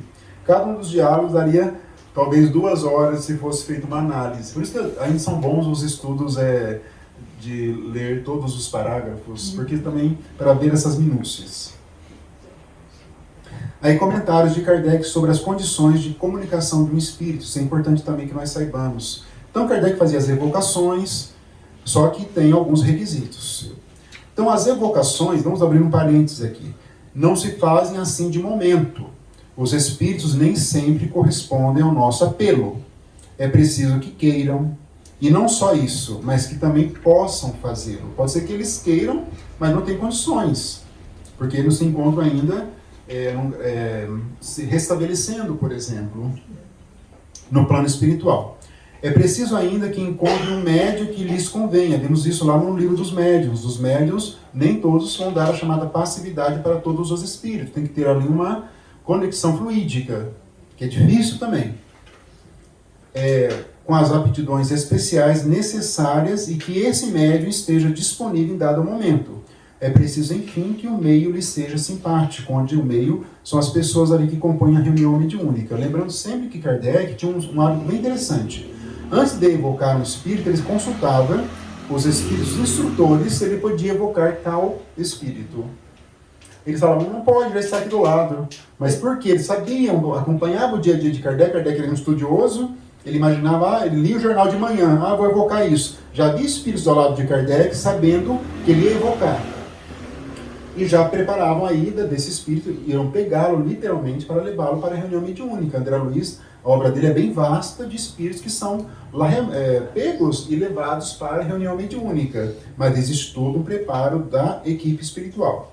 Não fazemos nada sem a equipe espiritual, absolutamente nada. Felician era rico, instruído, poeta de espírito, de perfeita honradez. Arruinou-se financeiramente e se enforcou. Perdeu, né, a sua encarnação. Tinha todos os requisitos para movimentar para o seu progresso. A riqueza, tinha conhecimento, instruído, poeta de espírito, perfeita, e era honrado, uma pessoa honrada. Mas acabou, então, sendo levado pela questão da... Né, arruinou-se financeiramente. Que é muito comum até hoje em dia, muitas pessoas cometem suicídio, homens principalmente, por causa disso, nessa questão. Teve o caso da mulher, viram na internet, que dos jogos aí da internet, jogo do tigrinho, isso, cometeu suicídio porque estava devendo, né, nessa questão dos jogos. Então isso é muito perigoso. E ele diz assim: libertei-me dos cuidados materiais, porém para encontrá-los mais graves e penosos. Como sempre, eles acham que estão sofrendo, mas chegam lá, é mais penoso, mais grave. Na condição de espírito, da qual nem sequer prevejo o termo, não consegue enxergar o fim. Isso é comum. Isso é muito falado no Memórias de um Suicídio, não conseguir enxergar o fim do sofrimento, parecer eterno. Eterno. É a 4ª vez que sucumbo a essa provação. A 4ª vez. 4º suicídio dele por causa da perda da riqueza. É preciso tentá-la novamente em dado tempo. Orai por mim. Vai ter que novamente reencarnar com essa dificílima prova. Tenho que falar para vocês que a prova da riqueza é dificílima, mas não experimentá-la, e sim conseguir mérito espiritual. É isso que eles dizem, né? A grande maioria fracassa, eles dizem, porque é uma prova realmente muito difícil. Muitos pedem prece, isso é muito importante também. Orai por mim. Muitos e muitos pedem prece. Marcela, a Dona Ivone se suicidou mais de uma vez também, né? Sim, é verdade. Por que ela conseguiu captar tão perfeitamente as memórias do Castelo Branco? Por qual motivo? Porque ela foi uma suicida do passado. É naqueles livros dela, né? Nas Goragens que eu comprei e não li ainda esses livros dela. Também. Eu também comprei. Eu tenho 2 coleções que eu não li ainda. A da Amélia eu tenho em casa. Todos os livros da Amélia Rodrigues, todos. E tenho todos da Dona Ivone, e não li ainda. Nas Oragens do Pecado, ela e do Espírito. Tem 3, é uma trilogia. São 3, isso. Eu não li ainda, mas eu vou chegar lá. Eu vou chegar. Os Cavaleiros de Lumière, vou chegar lá ainda. Dá para fazer estudo. Com certeza, aí, obrigado a ler, né? Não, melhor não. Não. Mais pra frente. Mais pra frente, né? A nossa literatura é muito rica do Espiritismo, né? Indiscutível, né? Ela é muito rica, realmente é algo extraordinário. Não é uma resposta imediata, você tem que Pensar, amadurecer. Antoine Bell trabalhava de caixa em um banco no Canadá, homem pacato e chefe de numerosa família. Movido por ciúme, matou, envenenado, o noivo da mulher por quem nutria sentimentos. Essa é a história, vamos chegar lá, tá? A história prévia do suicídio. Então ele matou o noivo da mulher. Tem uma história também no Missionários da Luz, lembra do suicida? Ele matou o amigo dele, que estava noivo de uma mulher que ele gostava. Os dois casaram, só que ele não foi punido pela lei divina, mas ele ficou com a consciência tão pesada que ele cometeu suicídio depois. E ele foi encontrado lá no abatedouro dos animais, é esse personagem. Mas dessa história semelhante. Olha que história mais emblemática, típica dos livros do Manuel Filomeno de Miranda. Em nova reencarnação, o pai espírito da vítima da encarnação anterior passou a obsediar o Antoine, o pai. Pegou as dores do filho que foi morto. Olha que história. E começou a obsediar. Obsediar, o que é obsediar? É transmitir pensamentos negativos, pensamentos ruins. Isso é obsediar. Eles agem de uma maneira muito sutil. Não pensem vocês que a obsessão são aquelas dos filmes americanos, que a pessoa vira a cabeça. Não existe. Isso existe, mas é muito raro. Mas a questão da obsessão é essa transmissão contínua de pensamentos. Contínuas. A pior parte é aquela, tem que falar também, né? Do livro do Manuel Filomeno, essa é a parte mais tenebrosa. Do Manuel Filomeno. Por que que eu vou explicar? Agora, qual o livro, né? São 16. Bastidores da obsessão. Acho que no bastidores, que eles colocaram um chip. É isso mesmo. Naquela época.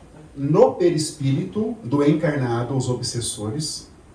É isso mesmo. É uma coisa bem, mas é... E esse chip ficava falando, suicida-se, 24 horas. Suicida-se, suicida-se, suicida-se. 24 horas. Né? Então você veja a complexidade dos processos de obsessão. O filho, então o pai tomou as dores do filho no plano e passou então a atormentar esse espírito por meio da obsessão. Aí o Antoine, ele reviveu isso, o remorso do homicídio da anterior encarnação e enforcou-se. Olha que história misteriosa, tipo de Manuel Filomeno. São as histórias mais pesadas, são do Manuel Filomeno de Miranda. Ele cometeu suicídio, enforcou-se. Olha, revivendo isso mental. Não que ele tenha revivido isso no plano da consciência, porque ele está sujeito à lei do esquecimento. Ele não lembrou, eu matei tal pessoa. Nós não lembramos disso.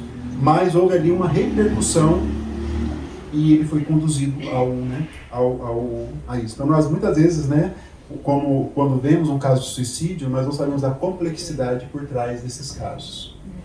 Existe uma grande complexidade. Aí tem uma frase que diz, a culpa acompanha o culpado. Quer dizer, consciência você está... A todo momento. E ele usou disso, porque ele era um espírito culpado, estava ali na consciência dele, mas lá no inconsciente, porque ele tem a lei do esquecimento. Sim. Mas o pai do outro, né, tomou as dores e acabou conduzindo. Claro que não sabemos a história. Isso daria um livro, essa história.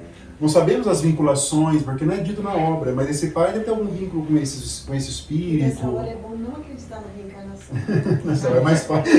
Mas na verdade forte, né? É forte. Mas nós hoje temos preparo espiritual para suportar isso, digamos assim. O Espiritismo nos traz essa realidade. Prece, conhecimento. O conhecimento ele vai nos robustecer a nossa vontade, a nossa prece. Porque se um suicida aparece numa reunião mediúnica, nós sabemos o porquê e vamos começar um tratamento com ele dentro daquilo que nos é possível. A única religião que trata, que acolhe o suicida, a única é o Espiritismo. A Igreja Católica não permite nem que se reze missa. Na época do Divaldo, lembra a mãe dele? Sim. A irmã dele. Não, a irmã dele, mas é suicídio, não aceita. O suicida ele é um réprobo. Essa palavra é usada no livro Os Réprobos. Tem um capítulo que chama Os Réprobos. Réprobo é aquele excluído da sociedade que não vai retornar. Isso é o réprobo. Agora parece que a igreja já está. Não sei. Já está fazendo? Então eu não sabia. Eu acho que eu ouvi falar. Então já é um avanço. Já é um avanço. Agora o Espiritismo não só acolhe, explica, convoca o espírito para uma nova realidade espiritual. Então é só o Espiritismo que faz isso, né? Nos iguala, porque a gente pode ter sido um suicida, a gente só não sabe, né? Só não sabe, exatamente. E mesmo que seja o espírito que nos leva, nos domina na situação, nós temos a total culpa nossa. Sim, temos a culpa, exatamente, claro, o espírito, porque temos o livre-arbítrio. Esse espírito também vai responder por esse suicídio dentro da lei divina. Também vai. Só que nós temos o livre-arbítrio, sempre, que é a escolha. Ainda que nós somos assediados por espíritos, ou por encarnados também, nós temos a escolha. Aí depende dos nossos valores morais, da nossa fortaleza moral, da nossa fortaleza espiritual de dizer não, de não aceitar. Se ele fosse uma pessoa religiosa, com certeza ele já não daria campo para que esse espírito se aproximasse e o levasse ao suicídio. Existem muitos outros casos no Manuel Filomeno que são induzidos ao suicídio porque ele não teve força moral de suportar isso. E a providência divina permitiu essa aproximação para um resgate também. É tudo, né, dentro, né? Nossa proteção também, né? A prece, exatamente. Tem vários elementos aí. Então diz Kardec uma explicação sobre esse caso.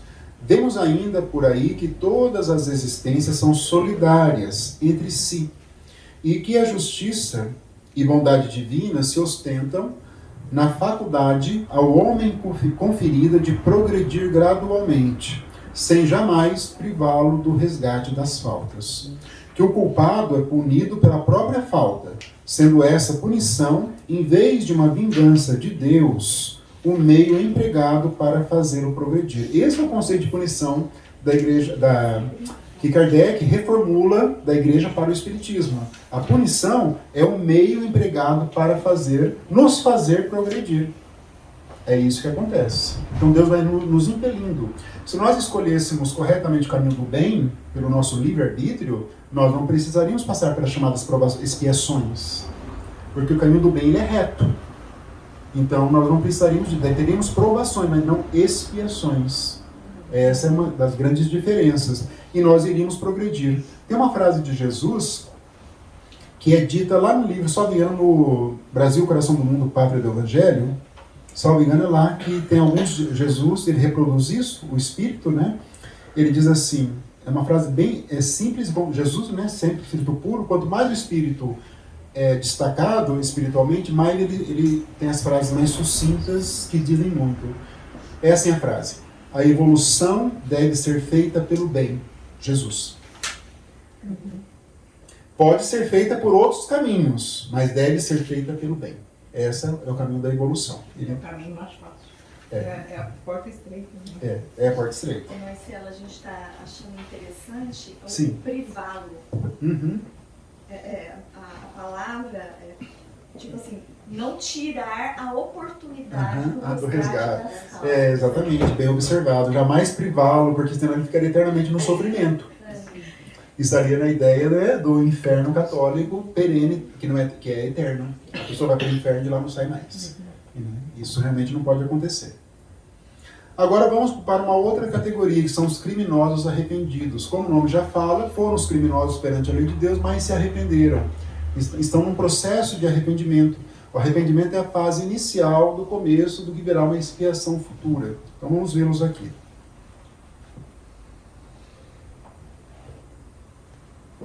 Esse Verger era padre e assassino do arcebispo de Paris. Para fazer isso, você precisa desligar o modo avião. Não cai lá de cima. Vocês acharam que era uma comunicação ou não?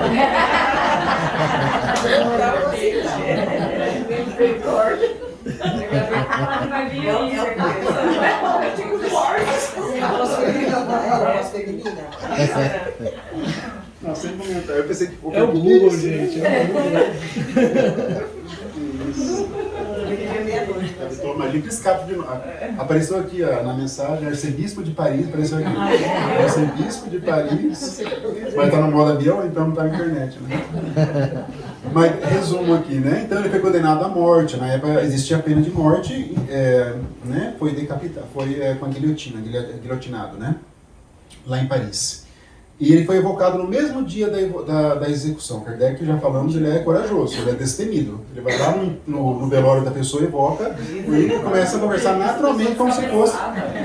Como se não... Normal para Kardec, ele evoca no mesmo dia, normal. Na verdade, só ele, eu penso na minha cabeça, assim, né? Só ele teria essa capacidade espiritual de fazer... É só o Allan Kardec. De saber que a vida continua. Mas ele tinha, mas é demais. Ele sabia muito da vida. Porque ele tinha uma frieza no bom sentido. Ele tinha uma frieza no sentido, né? Ele estava convicto das ideias espíritas, não existia dúvida.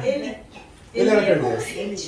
Cientista, investigador. Se jogou no investigar. Investigar, normal. Começou a dar lá no velório. Normal.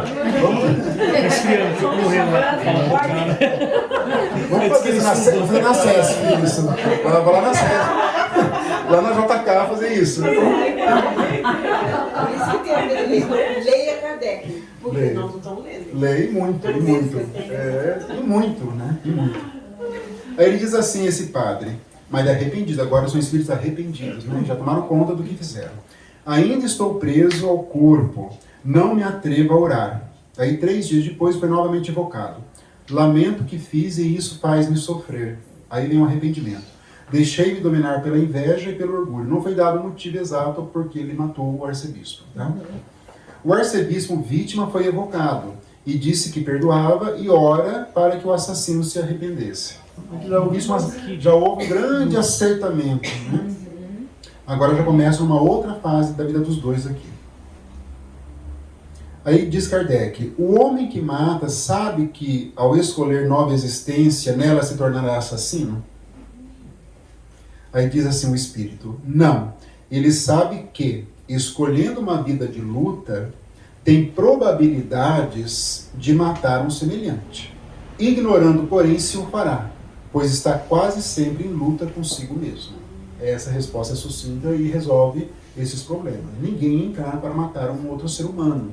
Se isso acontece é porque foi fraqueza, mas a vítima tem um acertamento com a lei divina. É essa a noção de justiça divina. Esse aqui, Lemer, foi condenado à pena de morte também. Foi evocado 1 mês depois da execução.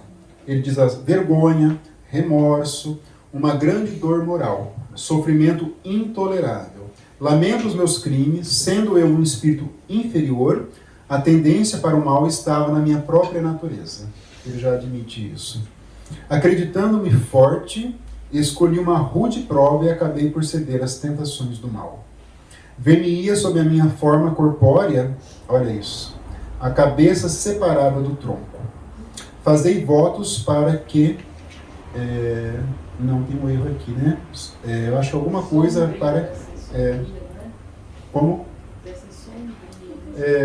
Da expiação aqui. Eu errei algum erro de digitação, foi eu mesmo que fiz. Então ele aparece com a cabeça separada, né? Eu já vi alguns casos também de espíritos que aparecem decapitados com a cabeça do lado, porque ainda vinculados a essa ideia, o perispírito acabou se deformando. Isso é mais um problema do perispiritual, porque ele é muito plástico. Lembra da plasticidade do perispírito? O perispírito ele é profundamente subordinado à nossa mente, ao nosso mental, profundamente o perispírito. Então nós imaginamos, ele acontece, ele vai projetar ali no perispírito. Teve também uma pequena circunstância no livro da Dona Ivone também, quem escreveu foi o Dr. Bezerra de Menezes. Era uma família que foi toda vítima de homicídio, um menino de 13 anos também foi vítima. Ele aparecia no plano espiritual com 13 anos e com a mão dele pingando sangue permanentemente. Permanentemente. Porque ele estava vinculado à ideia ainda do homicídio. E ele projetava no perispírito esse gotejar de sangue. Essa é a explicação científica dessas circunstâncias do perispírito. Marcelo, fazer votos para que sobrevenha. Sobrevenha? Obrigado. Depois eu vou corrigir aqui. Sobrevenha a expiação. Aqui ele já está pedindo, obrigado, realmente tem mais lógica aqui. Sobrevenha a expiação. Porque são arrependidos, né? Esse eu acho que não sei a pronúncia, Benoist, não sei. Apresentou-se espontaneamente em Bordeaux, lá na França, dizendo ter morrido em 1704. Estão em 1864, 65.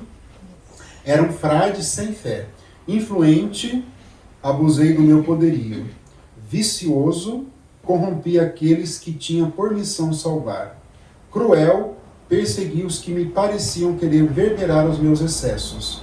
Os pacíficos foram por mim inquietados. Tudo que é o oposto do Evangelho, ele praticou. Né? Ele praticou. Agora sofro todas as torturas do inferno. Inferno no sentido do eu espiritual dele. A luxúria e a fome insaciáveis perseguem-me. Luxúria é sensualidade, né? A palavra luxúria é sensualidade inferior. Orai pelo meu espírito. Então já tem noção de tudo que ele ali praticou, né? Esses criminosos arrependidos. Não são suicidas aqui, né? Aí espírito guia do médium, né, Poulain, ele diz assim: Deus o vê no caminho do arrependimento e já lhe concedeu a graça de poder comunicar-se a fim de ser encorajado e confortado, que é o que nós fazemos nas reuniões mediúnicas hoje. Olha como esse olhar de Kardec dos espíritos, desde aquela época. E também só o espiritismo que faz trabalho de esclarecimento de espíritos. Nenhuma outra religião faz como o espiritismo faz. Outras dialogam com os espíritos de maneira, mas não esclarecendo como nós fazemos. É bem diferente. E às vezes nem sempre amorosa também.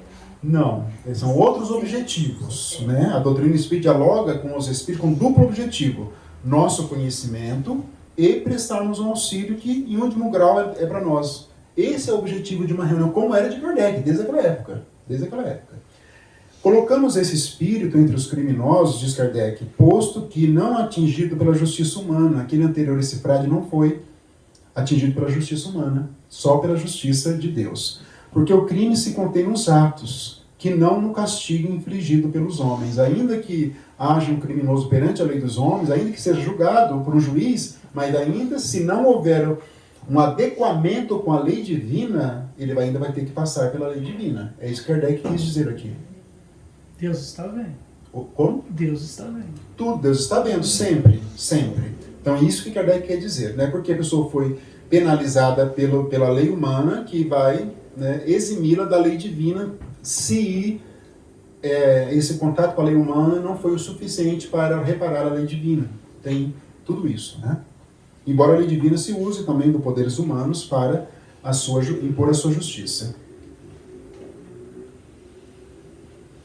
O espírito de Castelnaudary, que é um lugar, né? Então, em 1608, assassinaram o irmão e depois também a esposa.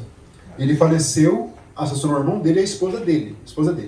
Faleceu em 1659 com 80 anos, sem que houvesse respondido por esses crimes. Então, foi feito de maneira que ninguém soube esses homicídios, né? Ninguém soube. Compareceu à reunião mediúnica trajando uma camisa ensanguentada. Isso, a reunião mediúnica, estão falando de 1800 e pouco. 200 anos. Seguia há 200 anos na casa que praticou os crimes e com o pensamento neles fixado. Inclusive tinha médiuns de efeitos físicos e ele fazia aqueles fenômenos dos espíritos batedores, espíritos... Inclusive um homem levou uma bofetada, porque isso está, pode, em raros, mas pode acontecer.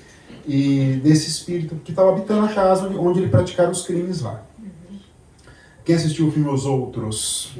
Onde que eles habitavam? Quem assistiu lembra? Quem não, eles habitavam a casa onde ela matou as crianças, né, e esperava o marido dela lá, né? Lembram do filme? Os Outros, justamente. Eu achava que os encarnados... Não só era com todo mundo. Todo mundo. Chegava médium lá, a gente achava que era o espírito, era médium, na verdade. Aí quando ela chega na reunião mediúnica e ela estava nervosa, ela derruba o papel, a caneta, aquela cena é extraordinária. É extraordinária, né? Aí que ela cai na consciência que ela tinha cometido um fato, né? Ela não aceita, então. Ela cometeu, mas ela não aceitava. Né? Depois que a criança, né? Lembra, a criança espírito chega perto de uma médium e fala: a mamãe matou a gente, fala para a médium. Aí que ela ouve, ela cai, aí finalmente há o processo. Um começo, não ainda tudo, né?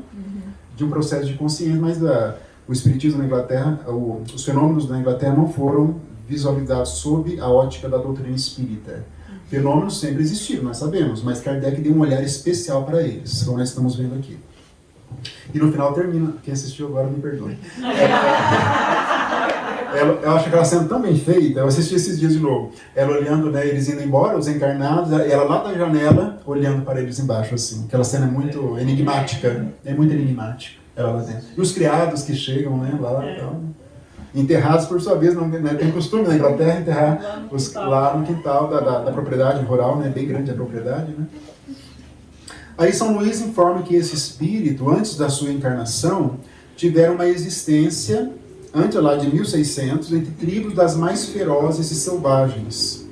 E precedentemente a essa existência, em planeta inferior à Terra.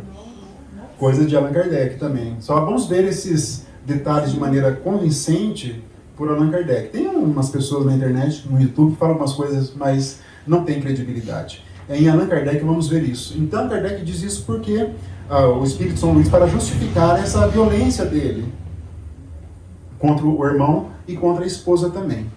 Aí o Espírito foi esclarecido por Allan Kardec. Só trouxe a história porque daí o esclarecimento já não tem tanta relevância nesse momento nosso aqui dos nossos estudos. Jacques Latour, assassino condenado e executado em 1864. A maioria aqui foi guilhotinado. Manifestação espontânea em Bruxelas, onde estava Allan Kardec. Kardec estava lá na Bélgica, saiu de Paris, foi para a Bélgica. E essa aqui, olha que interessante, pelo que eu li na obra, é a única psicofonia. Todas as comunicações foram por psicografia. E essa foi por psicofonia e depois, na sequência, por psicografia. O médium começou a conversar, começou a falar e Kardec percebeu. Kardec estava presente nessa reunião mediúnica. Aí diz ele lá, o Espírito, que vale a guilhotina comparada a este sofrimento de agora? Nada. Este fogo que me devora, sim, é pior, porque é uma morte contínua, sem tréguas nem repouso. E as minhas vítimas ali estão ao redor, a mostrar-me os ferimentos, a perseguir-me com seus olhares, e este mar de sangue, e o cheiro de sangue. Só a questão da vítima, até coloquei um asterisco aqui, existem duas categorias de acontecimentos. Quando o Espírito fala que está vendo as suas vítimas, pode ser que sim, essas vítimas se tornaram como se obsessores dele. E estão ali, pode acontecer. Ou as vítimas, é no sentido da consciência culpada, ele fala, estou vendo no sentido de estou sendo relembrado dos crimes que eu fiz. Entendem a diferença? Só mesmo no dia a dia, na prática, quem está ali no esclarecimento vai perceber essa diferença. Tá? Aqui provavelmente havia ali vítima no sentido das culpas que ele sentia. Continuação. Acreditava-se morto e estou vivo. Ah, se todos os homens pudessem saber o que há para além da vida, saberiam também quanto custam as consequências do mal.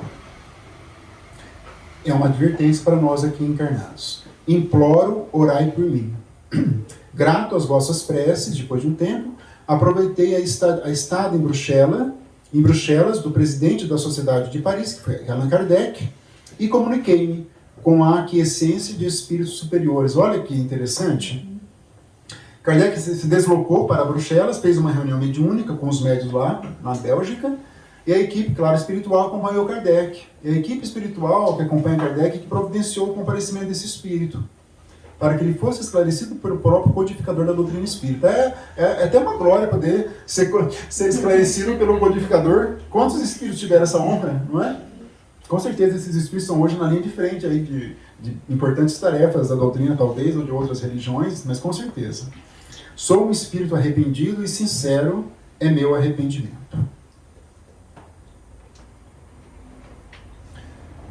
Aí estudo, né, sobre o espírito latúrio por Allan Kardec. Kardec é assim, ele esclarece, ele conversa com o espírito conta sua história, ele faz um estudo do que foi dito pelo espírito, em alguns casos. Ou, não raro, ele concede a palavra a outro espírito benfeitor que também faz digressões ali sobre o caso do espírito. É muito rico o livro. Então diz Kardec, é a confirmação do princípio da eterna justiça. Ao culpado não basta o arrependimento, para nós espíritos, nós sabemos disso. Sendo este o primeiro passo para a reabilitação que atrai a divina misericórdia. O primeiro passo é o arrepender-se. O arrependimento é o prelúdio, né, o começo do perdão, o alívio dos sofrimentos. Mas porque Deus não absolve incondicionalmente, faz-se mistério, né, faz-se necessária a expiação e principalmente a reparação. Assim o entende Latour e para tanto se predispõe. Então, todo o processo que nós sabemos da doutrina espírita, né? O arrependimento, depois ali a expiação, que é o processo de sofrimento, que começa no plano espiritual. Porque, vejam, quando o espírito, ele ou por suicídio, ou de maneira criminosa, ele vai passar por uma expiação no plano espiritual, no primeiro momento. Ele passa por um período. Depois ele se arrepende, como André Luiz, é resgatado. Aí é feita a preparação nas colônias, nos institutos. Ele reencarna e, novamente, expiação. Compreendeu a lógica da providência? Expiação, arrependimento, preparação, programação, reencarnação, expiação. É assim que funciona todo o caminho dos espíritos. Todos nós, de certa maneira, é isso. Agora mais um capítulo. Espíritos endurecidos. Esses não se arrependeram, não se deram conta do mal que fizeram e continuam numa situação muito problemática no plano espiritual. Vamos ver o que dizem aqui.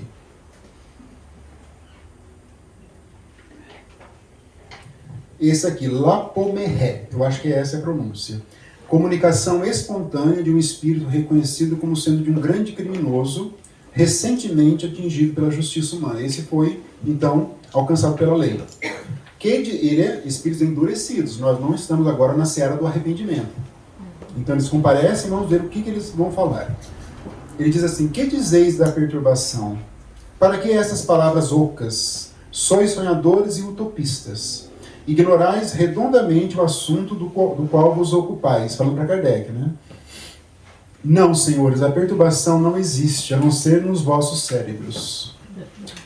A vida é uma comédia, vós que padeceis da obscuridade. Nada peço, esse é o endurecido. Então ele ainda está numa circunstância totalmente alheia dos valores espirituais, alheia da finalidade nossa de espírito, que é alcançar a felicidade, a pureza espiritual. E Kardec faz um estudo por 3 espíritos, não há tempo para nós analisarmos aqui dessas circunstâncias desse espírito aqui endurecido. Marcelo, e um espírito desse é um desses que faz parte desse lado obscuro da espiritualidade? Alguns sim, com certeza. Outros não. Então aí são 2 categorias principais na chamada espiritualidade inferior. Existem os dirigentes, que sabem perfeitamente o que estão fazendo, conhecem a justiça divina, mas não querem se submeter à justiça divina.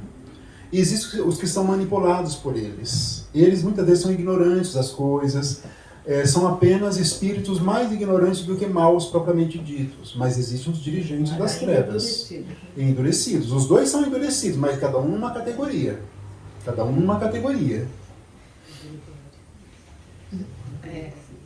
Tem muitos casos, né? No Libertação, que é a história central, né, do Gregório, né, com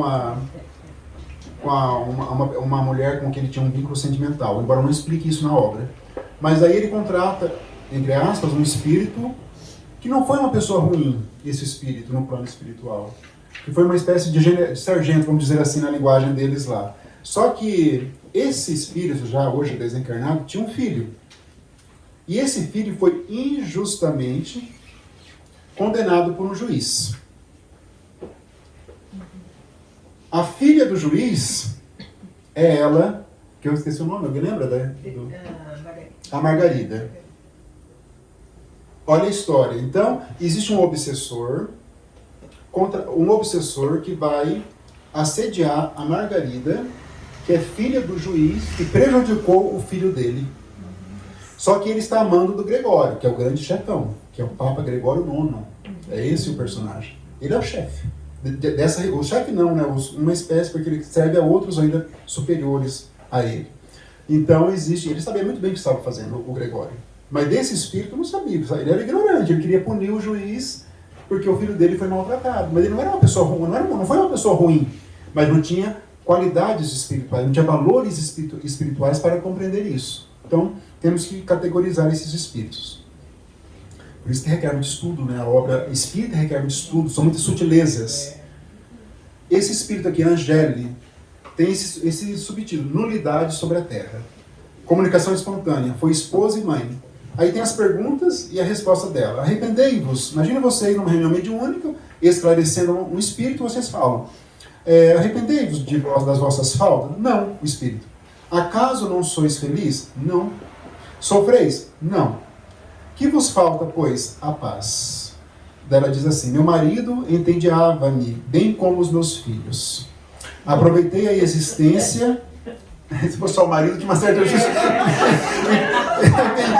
Eu entendi essa risada de vocês. Eu me identifico com ela, né? Com a Angélica, né? A Angélica é boa pessoa. Né? Só que não era só isso, né? E com os filhos, né? Então aproveitei a existência, divertindo-me quando solteira e enfadando-me como mulher. Ela foi uma pessoa que não aproveitou em nada, uma pessoa egoísta, uma pessoa pobre de recursos espirituais. É isso que ela é. Deixa a vida me levar. Deixa a vida...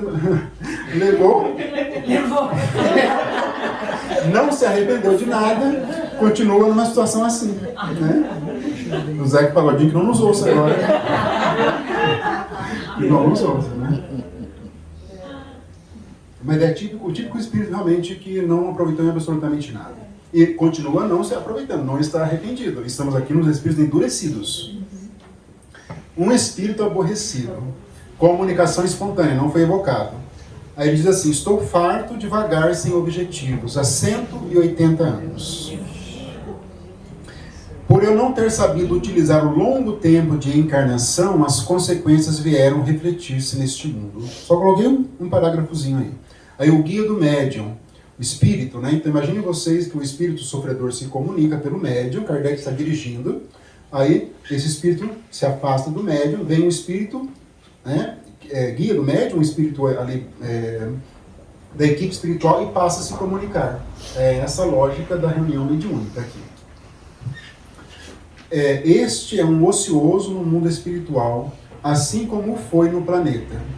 Trouxemo-lo a ti para que tentasses arrancá-lo dessa apatia, que é um verdadeiro sofrimento. Foi levado à reunião mediúnica para que os encarnados pudessem convencê-lo para procurar um caminho reto, porque com certeza os espíritos ele não estavam ouvindo. Quando nós vamos ver aqui espíritos há 180 anos, 200 anos, sempre vamos imaginar que existem espíritos que estão lá, que velam por eles, só que eles não alcançam o pensamento. A mãe do Gregório, que nós falamos, a Matilde, já estava bem avançada.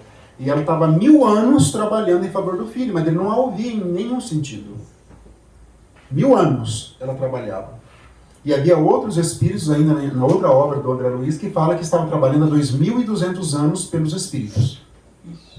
Ela fala assim, não, eu trabalho faz 2200 anos para que meus queridos se inclinem para o bem, ela fala. Há 2200 anos. Então é um tempo, existem, mas não se inclinam para o bem. Então é isso, né? A rainha, é uma rainha de Oude, falecida na França em 1858, embora fosse indiana. Essa daqui, ela, né, disse assim, meu sangue não pode misturar com o do povo, isso lá no plano espiritual. Continua a ser rainha. Que se enviem escravas para me servirem. Mas não sei, parece-me que poucos se preocupam com a minha pessoa aqui. Ela diz, eu fui só colocando as reticências, né? A religião cristã é absurda, diz que todos são irmãos. O filho do carpinteiro não é digno de preocupar meus pensamentos.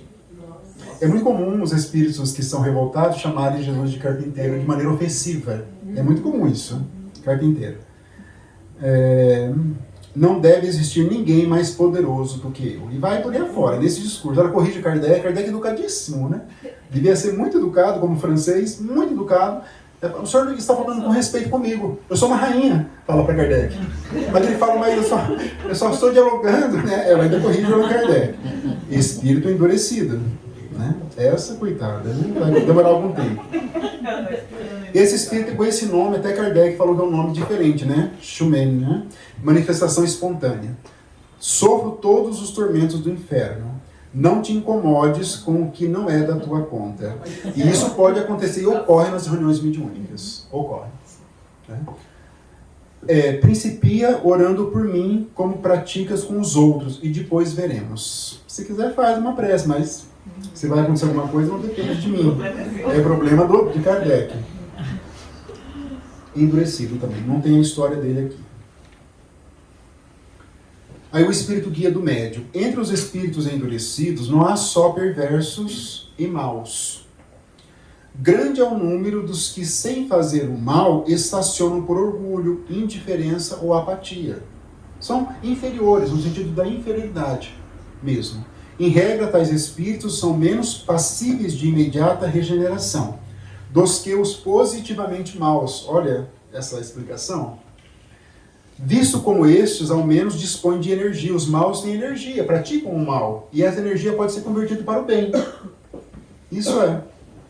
E uma vez doutrinados, voltam-se ao bem com o mesmo ardor que lhes inspirava o mal. É o caso de Paulo de Tarso. Ele defendia com muito ardor o Antigo Testamento, Moisés, mas aí o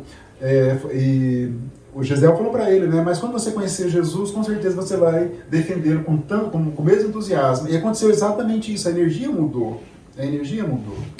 Nesse espírito da Margarida, também tinha um espírito, tinha ali em torno de 50 espíritos obsessores na Margarida, a mando de Gregório. Ele não ia lá obsediá-lo, mandava lá, 50. E tinha um especificamente que ficava 24 horas dando um passe, entre aspas, né, com energias negativas nela, que ele falou que parecia piche. André Luiz, piche. 24 horas na Margarida encarnada. 24 horas. Esse era o passe da Margarida. Fora os 50 espíritos. Levaram formas ovoides para que alimentasse das energias, era uma coisa absurda ali, né? E ele lá, 24 horas. Mas daí ele foi doutrinar, ele foi esclarecido numa reunião, esse espírito, e ele voltou para dar um passe depois dentro de outras coordenadas. É isso que está dizendo. Todos nós, um dia teremos que nos inclinar para o bem, definitivamente. E o último capítulo da obra, então, é expiações terrestres. Agora já passamos, então, aqui na fase desencarnou, sofreu, expiou, foi resgatado, se arrependeu, foi resgatado, passou pela Polônia e agora voltou a encarnar. E agora são as consequências de tudo isso. Essas são as expiações terrestres.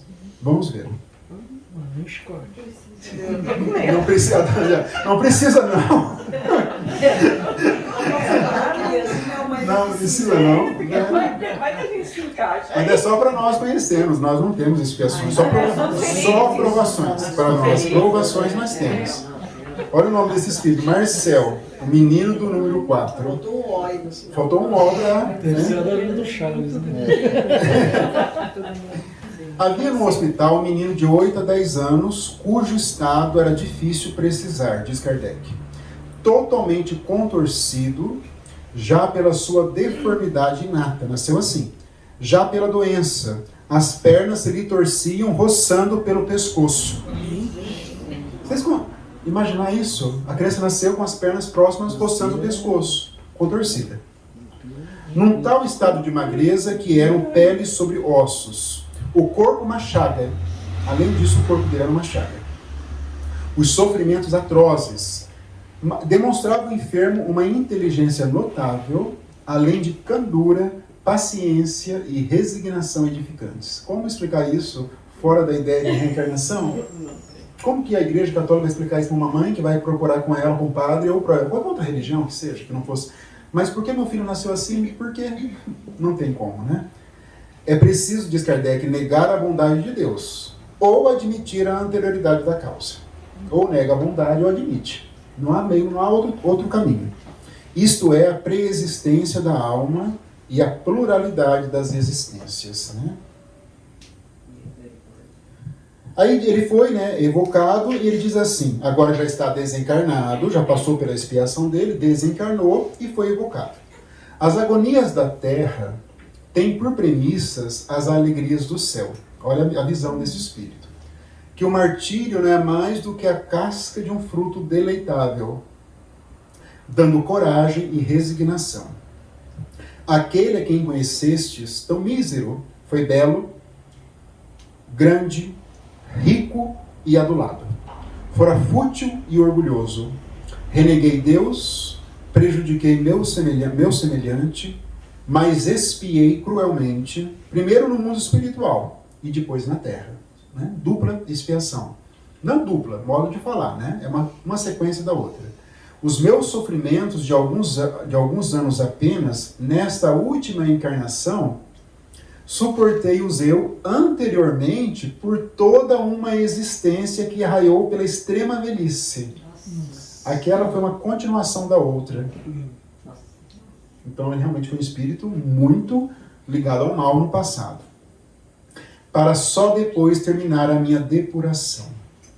Aí diz Kardec, foi um exemplo de calma. Então foi toda uma primeira expiação longuíssima, desencarnou, voltou de novo como menino, aí completou os anos que ele deveria. Aí nós vamos ver aquele princípio que diz o Castelo Branco, que dura 300 anos a expiação até o momento do resgate de um suicida com a lei divina. Reencarna, volta, reencarna, até completar. Em média. Esse, quem conseguir pronunciar, vai direto para o nosso lar. Esse é da Lituânia, então não é nem francês, né? Zliskou, né? Não sei pronunciar. É lá da Lituânia, que hoje é um país, mas pertencia à União Soviética antigamente, né? Durante 30 anos mendigou em Vilna, que eu fui ver lá, capital da Lituânia. Então tá bom aí. Aliviava e curava os enfermos, pagava o ensino de crianças pobres, distribuía aos necessitados a comida que lhe davam. Aí ele desencarnou e foi evocado. Ele diz assim, vivia eu com o título de rei, governava tiranicamente, dotado de caráter impetuoso, violento, além de avaro e sensual. Fui tudo quanto se pode imaginar de mais cruel. Em relação ao sofrimento e à miséria alheia, como espírito, permaneci na erraticidade, plano espiritual, durante 3,5 séculos, 350 anos no plano espiritual. Preenchi uma existência de abnegação e caridade que por si resgatou as faltas. Então foi muito dedicado, muito bem preparado, e assim ele resgatou. Opa, acho que foi eu que apertei aqui. Você voltou pro início. Deixa eu... F5. Só um minutinho, deixa eu voltar aqui. Tá aparecendo? Ah, tá. Deu uma travada no... Até o computador ficou assustado. Você tá ali. Tem algum deve. Deu uma travada. Faltavam alguns, vamos tentar terminar aqui.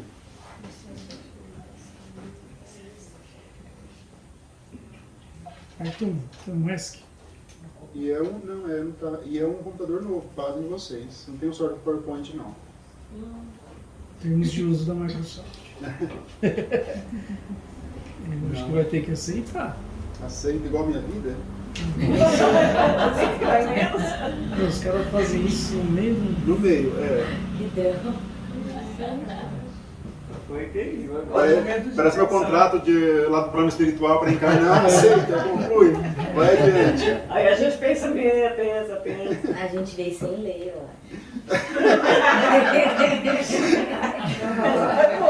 Era aquela letra bem assim, minúsculas lá do...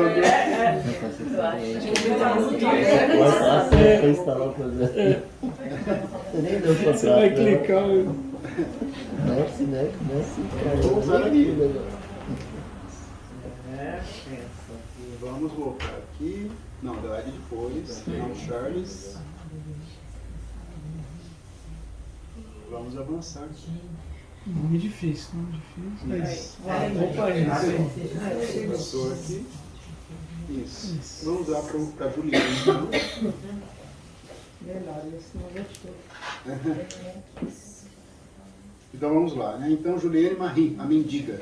Délia, enferma, vivia da caridade pública e desencarnou e foi invocada. Se voltei à terra... O microfone, Se voltei à terra com a prova da pobreza, também é difícil, mas não como a da riqueza, sinto dizer para vocês, foi para punir-me do vão orgulho com o qual repeli os pobres e os miseráveis. Assim, passei pela pensa de Talião, fazendo-me a mais horrenda mendiga deste país. Também foi sem queixumes que suportei a provação. Procura sempre ser caridoso na medida das tuas forças. Compreendes a caridade tal como deve ser praticada em todos os atos da vida. Ainda vem nos trazer um conselho sobre a caridade. Marques, o mendigo. E ele tinha um curioso título de conde. Talvez tivesse provindo da sua fisionomia, das suas maneiras, cuja distinção fazia contraste com a miserabilidade dos andrajos. Era um mendigo, mas era um nobre, vamos dizer assim. Apareceu em sonho a uma médium e narrou em sonho, não foi uma psicografia. Eu era um dos ricos e poderosos senhores desta região. Porém, orgulhoso da minha nobreza, a fortuna imensa, além de só me servir aos prazeres, mal chegava para o jogo, para o deboche, para as orgias, que eram a minha única preocupação na vida. Precisei mendigar por mais de 50 anos por essas mesmas terras de que fora o absoluto Senhor. Como a providência divina age, Voltou na miséria. A história de um criado, servindo a uma família de alta posição, era um moço cuja figura inteligente e fina surpreendia por sua distinção e foi invocado. Eu quis expiar o orgulho na minha última existência sob a condição de servo, provando ao mesmo tempo a dedicação devida ao meu benfeitor. Na humildade da minha condição ainda, e restava um instinto daquele orgulho. Fui feliz por tê-lo domado, tornando proveitosa a provação, que a não ser assim eu teria de recomeçar. O orgulho como um fator de queda, muito mencionado pelos espíritos também. Antônio B., escritor de estimadíssimo merecimento, caiu aparentemente morto, foi enterrado, essa história é terrível, foi exumado alguns dias depois. Notaram que o corpo havia mudado de posição. E coisa horrível, diz Kardec, que uma das mãos havia sido comida em parte pelo defunto. Kardec evocou. Eu aceitara um epílogo, um final antes de encarnar. Em uma existência anterior eu enterrava viva minha mulher.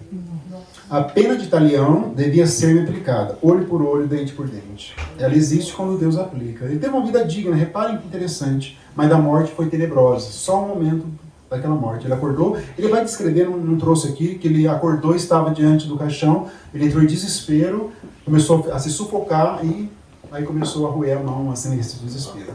Terrível, né? Tem toda a história dele aí. Esse aqui é mais tenebroso, essa história. Aquele lá ainda foi... Aquele espírito feliz perto desse, né? Seu corpo se cobriu de matéria candente, né? Quente, né? Fervente, caldeira de verniz. As carnes dilaceradas. Ele estava trabalhando e caiu uma caldeira de verniz sobre o corpo dele. Verniz fervente. Se cai uma gota em mim quente, eu quase morro. Cai ali, né? As carnes dilaceradas caíam aos pedaços, desnudos os ossos de uma parte do corpo e da face. Ainda assim, sobreviveu 12 horas a cruciantes sofrimentos e morreu orando a Deus. Homem honradíssimo e médium espírita. Foi evocado. Aí ele diz assim, vai para 2 séculos, mandei queimar uma rapariga, né, uma menina, né, uma adolescente, inocente como se pode ser na sua idade, 12 a 14 anos. Qual a acusação que lhe pesava? A cumplicidade em uma conspiração contra a política clerical da Igreja Católica, né? Eu era então italiano e juiz inquisidor, e padre, aqui não menciona. Como os algozes não ousassem tocar o corpo da pobre criança, fui eu mesmo o juiz e o carrasco. Providência divina, né? Ela vai retornar. Aí tem uma explicação de Kardec, já vimos aqui, vou pular em razão do tempo, né? Arrependimento, expiação. É só um reforço das ideias que nós já vimos, mas o tempo nosso já está aqui terminando. Um sábio ambicioso. A senhora B teve uma vida de martírios físicos em consequência de inumerável série de moléstias mais ou menos graves, a contar da idade de 5 meses até os 70 anos. Desde os 5 meses até os 70 anos ela teve várias moléstias, várias doenças. Aí conselho de um espírito protetor. A filha foi procurar um grupo espírita para ter uma explicação dos martírios da mãe dela. E essa foi a resposta que ela recebeu dos espíritos. Tua mãe foi outrora um bom médico, um homem, vivendo num meio em que fácil se lhe tornava o bem-estar. Sem visar o alívio dos seus irmãos, mas cioso de glória e fortuna, quis atingir o apogeu da ciência para aumentar a reputação e a clientela. E na consecução de tal propósito, não havia consideração que o detivesse. Fazia experiências científicas com parentes e outras pessoas sem que soubessem. Foram precisos séculos de provações terríveis, até a obra da regeneração, que é a presente dela. Então pegava pessoas, parentes, fazendo experiências com substâncias, né? Usando ali como cobaia. Coragem a todos vós que sofreis, considerai a brevidade da existência material, pensai nas alegrias eternas. Charles de Saint-G, um idiota no sentido, claro, antigo da palavra, que podemos entender hoje pessoas com limitações intelectuais, nesse sentido. Né? A palavra idiota é usada naquele sentido do passado, que nós não usamos mais hoje. Um adolescente de 13 anos, ainda encarnado, só Kardec, cujas faculdades intelectuais eram nulas, foi evocado. Ele estava encarnado e foi evocado por Kardec na Sociedade Espírita de Paris. É raríssimo, mas pode acontecer. Aí ele diz, uma frase que eu peguei, fui um jovem libertino, ou seja, só se preocupou, né, com a sensualidade desregrada. E isso fez com que ele nascesse de uma maneira totalmente ilimitada. Aí diz assim, instrução de um espírito sobre idiotas e os cretinos, lembrando dessas palavras no significado do século XIX. São pessoas com problemas, né, mentais, intelectuais. Hoje tem várias classificações. Os idiotas são os seres castigados pelo mau uso de poderosas faculdades. Esse termo acabou se deturpando com o tempo, não é? E hoje ele é ofensivo, então foi se deturpando. Os idiotas são os seres castigados pelo mau uso de poderosas faculdades. Almas encarceradas em corpos, cujos órgãos impotentes não podem exprimir seus pensamentos. Esse mutismo moral e físico constitui uma das mais cruéis punições terrenas. É muito interessante, nosso tempo não há como aprofundar esse estudo que os espíritos fazem.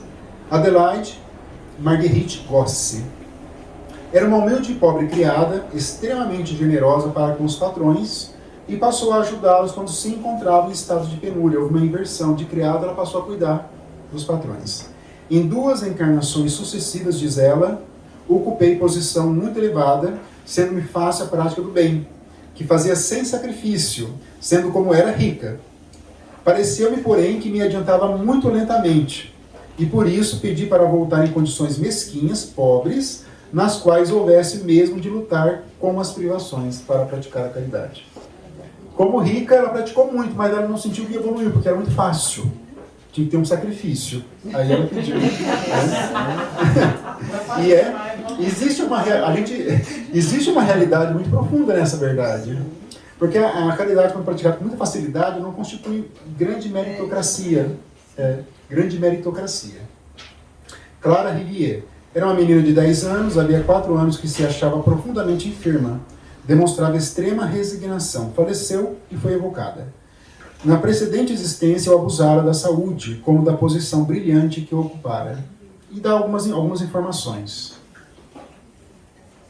Françoise Vernis era cega de nascimento e faleceu aos 45 anos. Foi evocada. Aqueles que pecam pelos olhos, por eles devem ser punidos. E assim deve suceder quanto a todas as outras faculdades do homem que o levam ao abuso. Só um resumo do que pode provocar. Ulisses fala para André Luiz, é comum aparecer espíritos sem os globos oculares lá na colônia, pelo mau uso da visão. Ele diz isso. Ana Bitter era filha única e enferma, o pai sofria, ambos desencarnaram e foram evocados. A filha, eu era como um instrumento de provação do meu pai, o qual, por me ver em tal estado, sofria mais do que eu mesma. E o pai, não vejo minha filha, está morta, procuro-a, chamo por ela inutilmente. Aí o espírito falando da situação. Por ninguém se interessava além da sua filha. Não se interessando por ninguém aí, também aqui ninguém por ele se interessa. Permanece só. E o Joseph Maître, que é o último espírito que se comunica, é o 63º espírito. Foram 63 comunicações de espíritos, mais daquelas complementares, digamos assim. São os principais, os protagonistas da história, vamos dizer assim. Perdeu a visão aos 20 anos e depois a audição. Imagina perder a visão e a audição. Com perto de 50 veio a falecer. Aí tinha uma conduta exemplar, foi evocado. Em uma anterior existência também ficara cego e suicidara-se. Mas é preciso que recomeçasse a prova terrestre em condições que me predispunham às mesmas faltas. Princípio. Reencarnei trazendo a fé inata, razão porque não murmurei, antes aceitei a dupla enfermidade, resignado como expiação que era. Quando por fim terminou o exílio, o mundo espiritual só me proporcionou esplendores. Mas ainda me falta reparar. Espero recomeçar brevemente por existência, que me permita ser útil ao próximo, reparando por esse meio a inutilidade anterior, porque ele foi cego e mudo, não ajudou o próximo. Olha que interessante. Então ele se ajustou com a lei divina, se ajustou, mas nós não temos só que nos ajustarmos, tem que progredirmos. É isso que ele pede aqui. Né? Então é isso, meus amigos, né? O tempo nosso já chegou ao fim. Aí fica uma reflexão para vocês fazerem e reler a obra, o que é a justiça divina, né? O Código Penal da Vida Futura, os temas mais importantes, os mecanismos da justiça divina e o aprofundamento mental dos postulados espíritas. Então fica uma reflexão para todos nós, sempre, e que possamos ler muitas e muitas vezes essa obra gloriosa de Allan Kardec, né? Que é o livro O Céu e o Inferno. Nós já planejamos aqui com a Thaís, né? O pessoal aqui, o nosso próximo estudo que nós vamos fazer vai ser da obra O que é o Espiritismo, e será em fevereiro do ano que vem. Aquela obra, né, bem mais resumida, né, que é essa aqui. O que é o Espiritismo, em 2 encontros, dia 6 e 13 de fevereiro de 2025. Não desencarnem até lá. Ou se desencarnarem, tem opção. março, mas dia 5 é meu aniversário. Ah, é? Então. Perfeito. E mais um outro estudo já para abril do ano que vem, o livro A Gênese, os Milagres e as Predições, que é o último livro da codificação. E é um desafio para todos nós, né? Dia 3, 10 e 17 de abril, quinta-feira, também não desencarnem até lá. Muito obrigado pela atenção de todos e nos vemos nos próximos estudos. Obrigado, Thaís, pelo convite. Obrigado, trabalhadores da casa.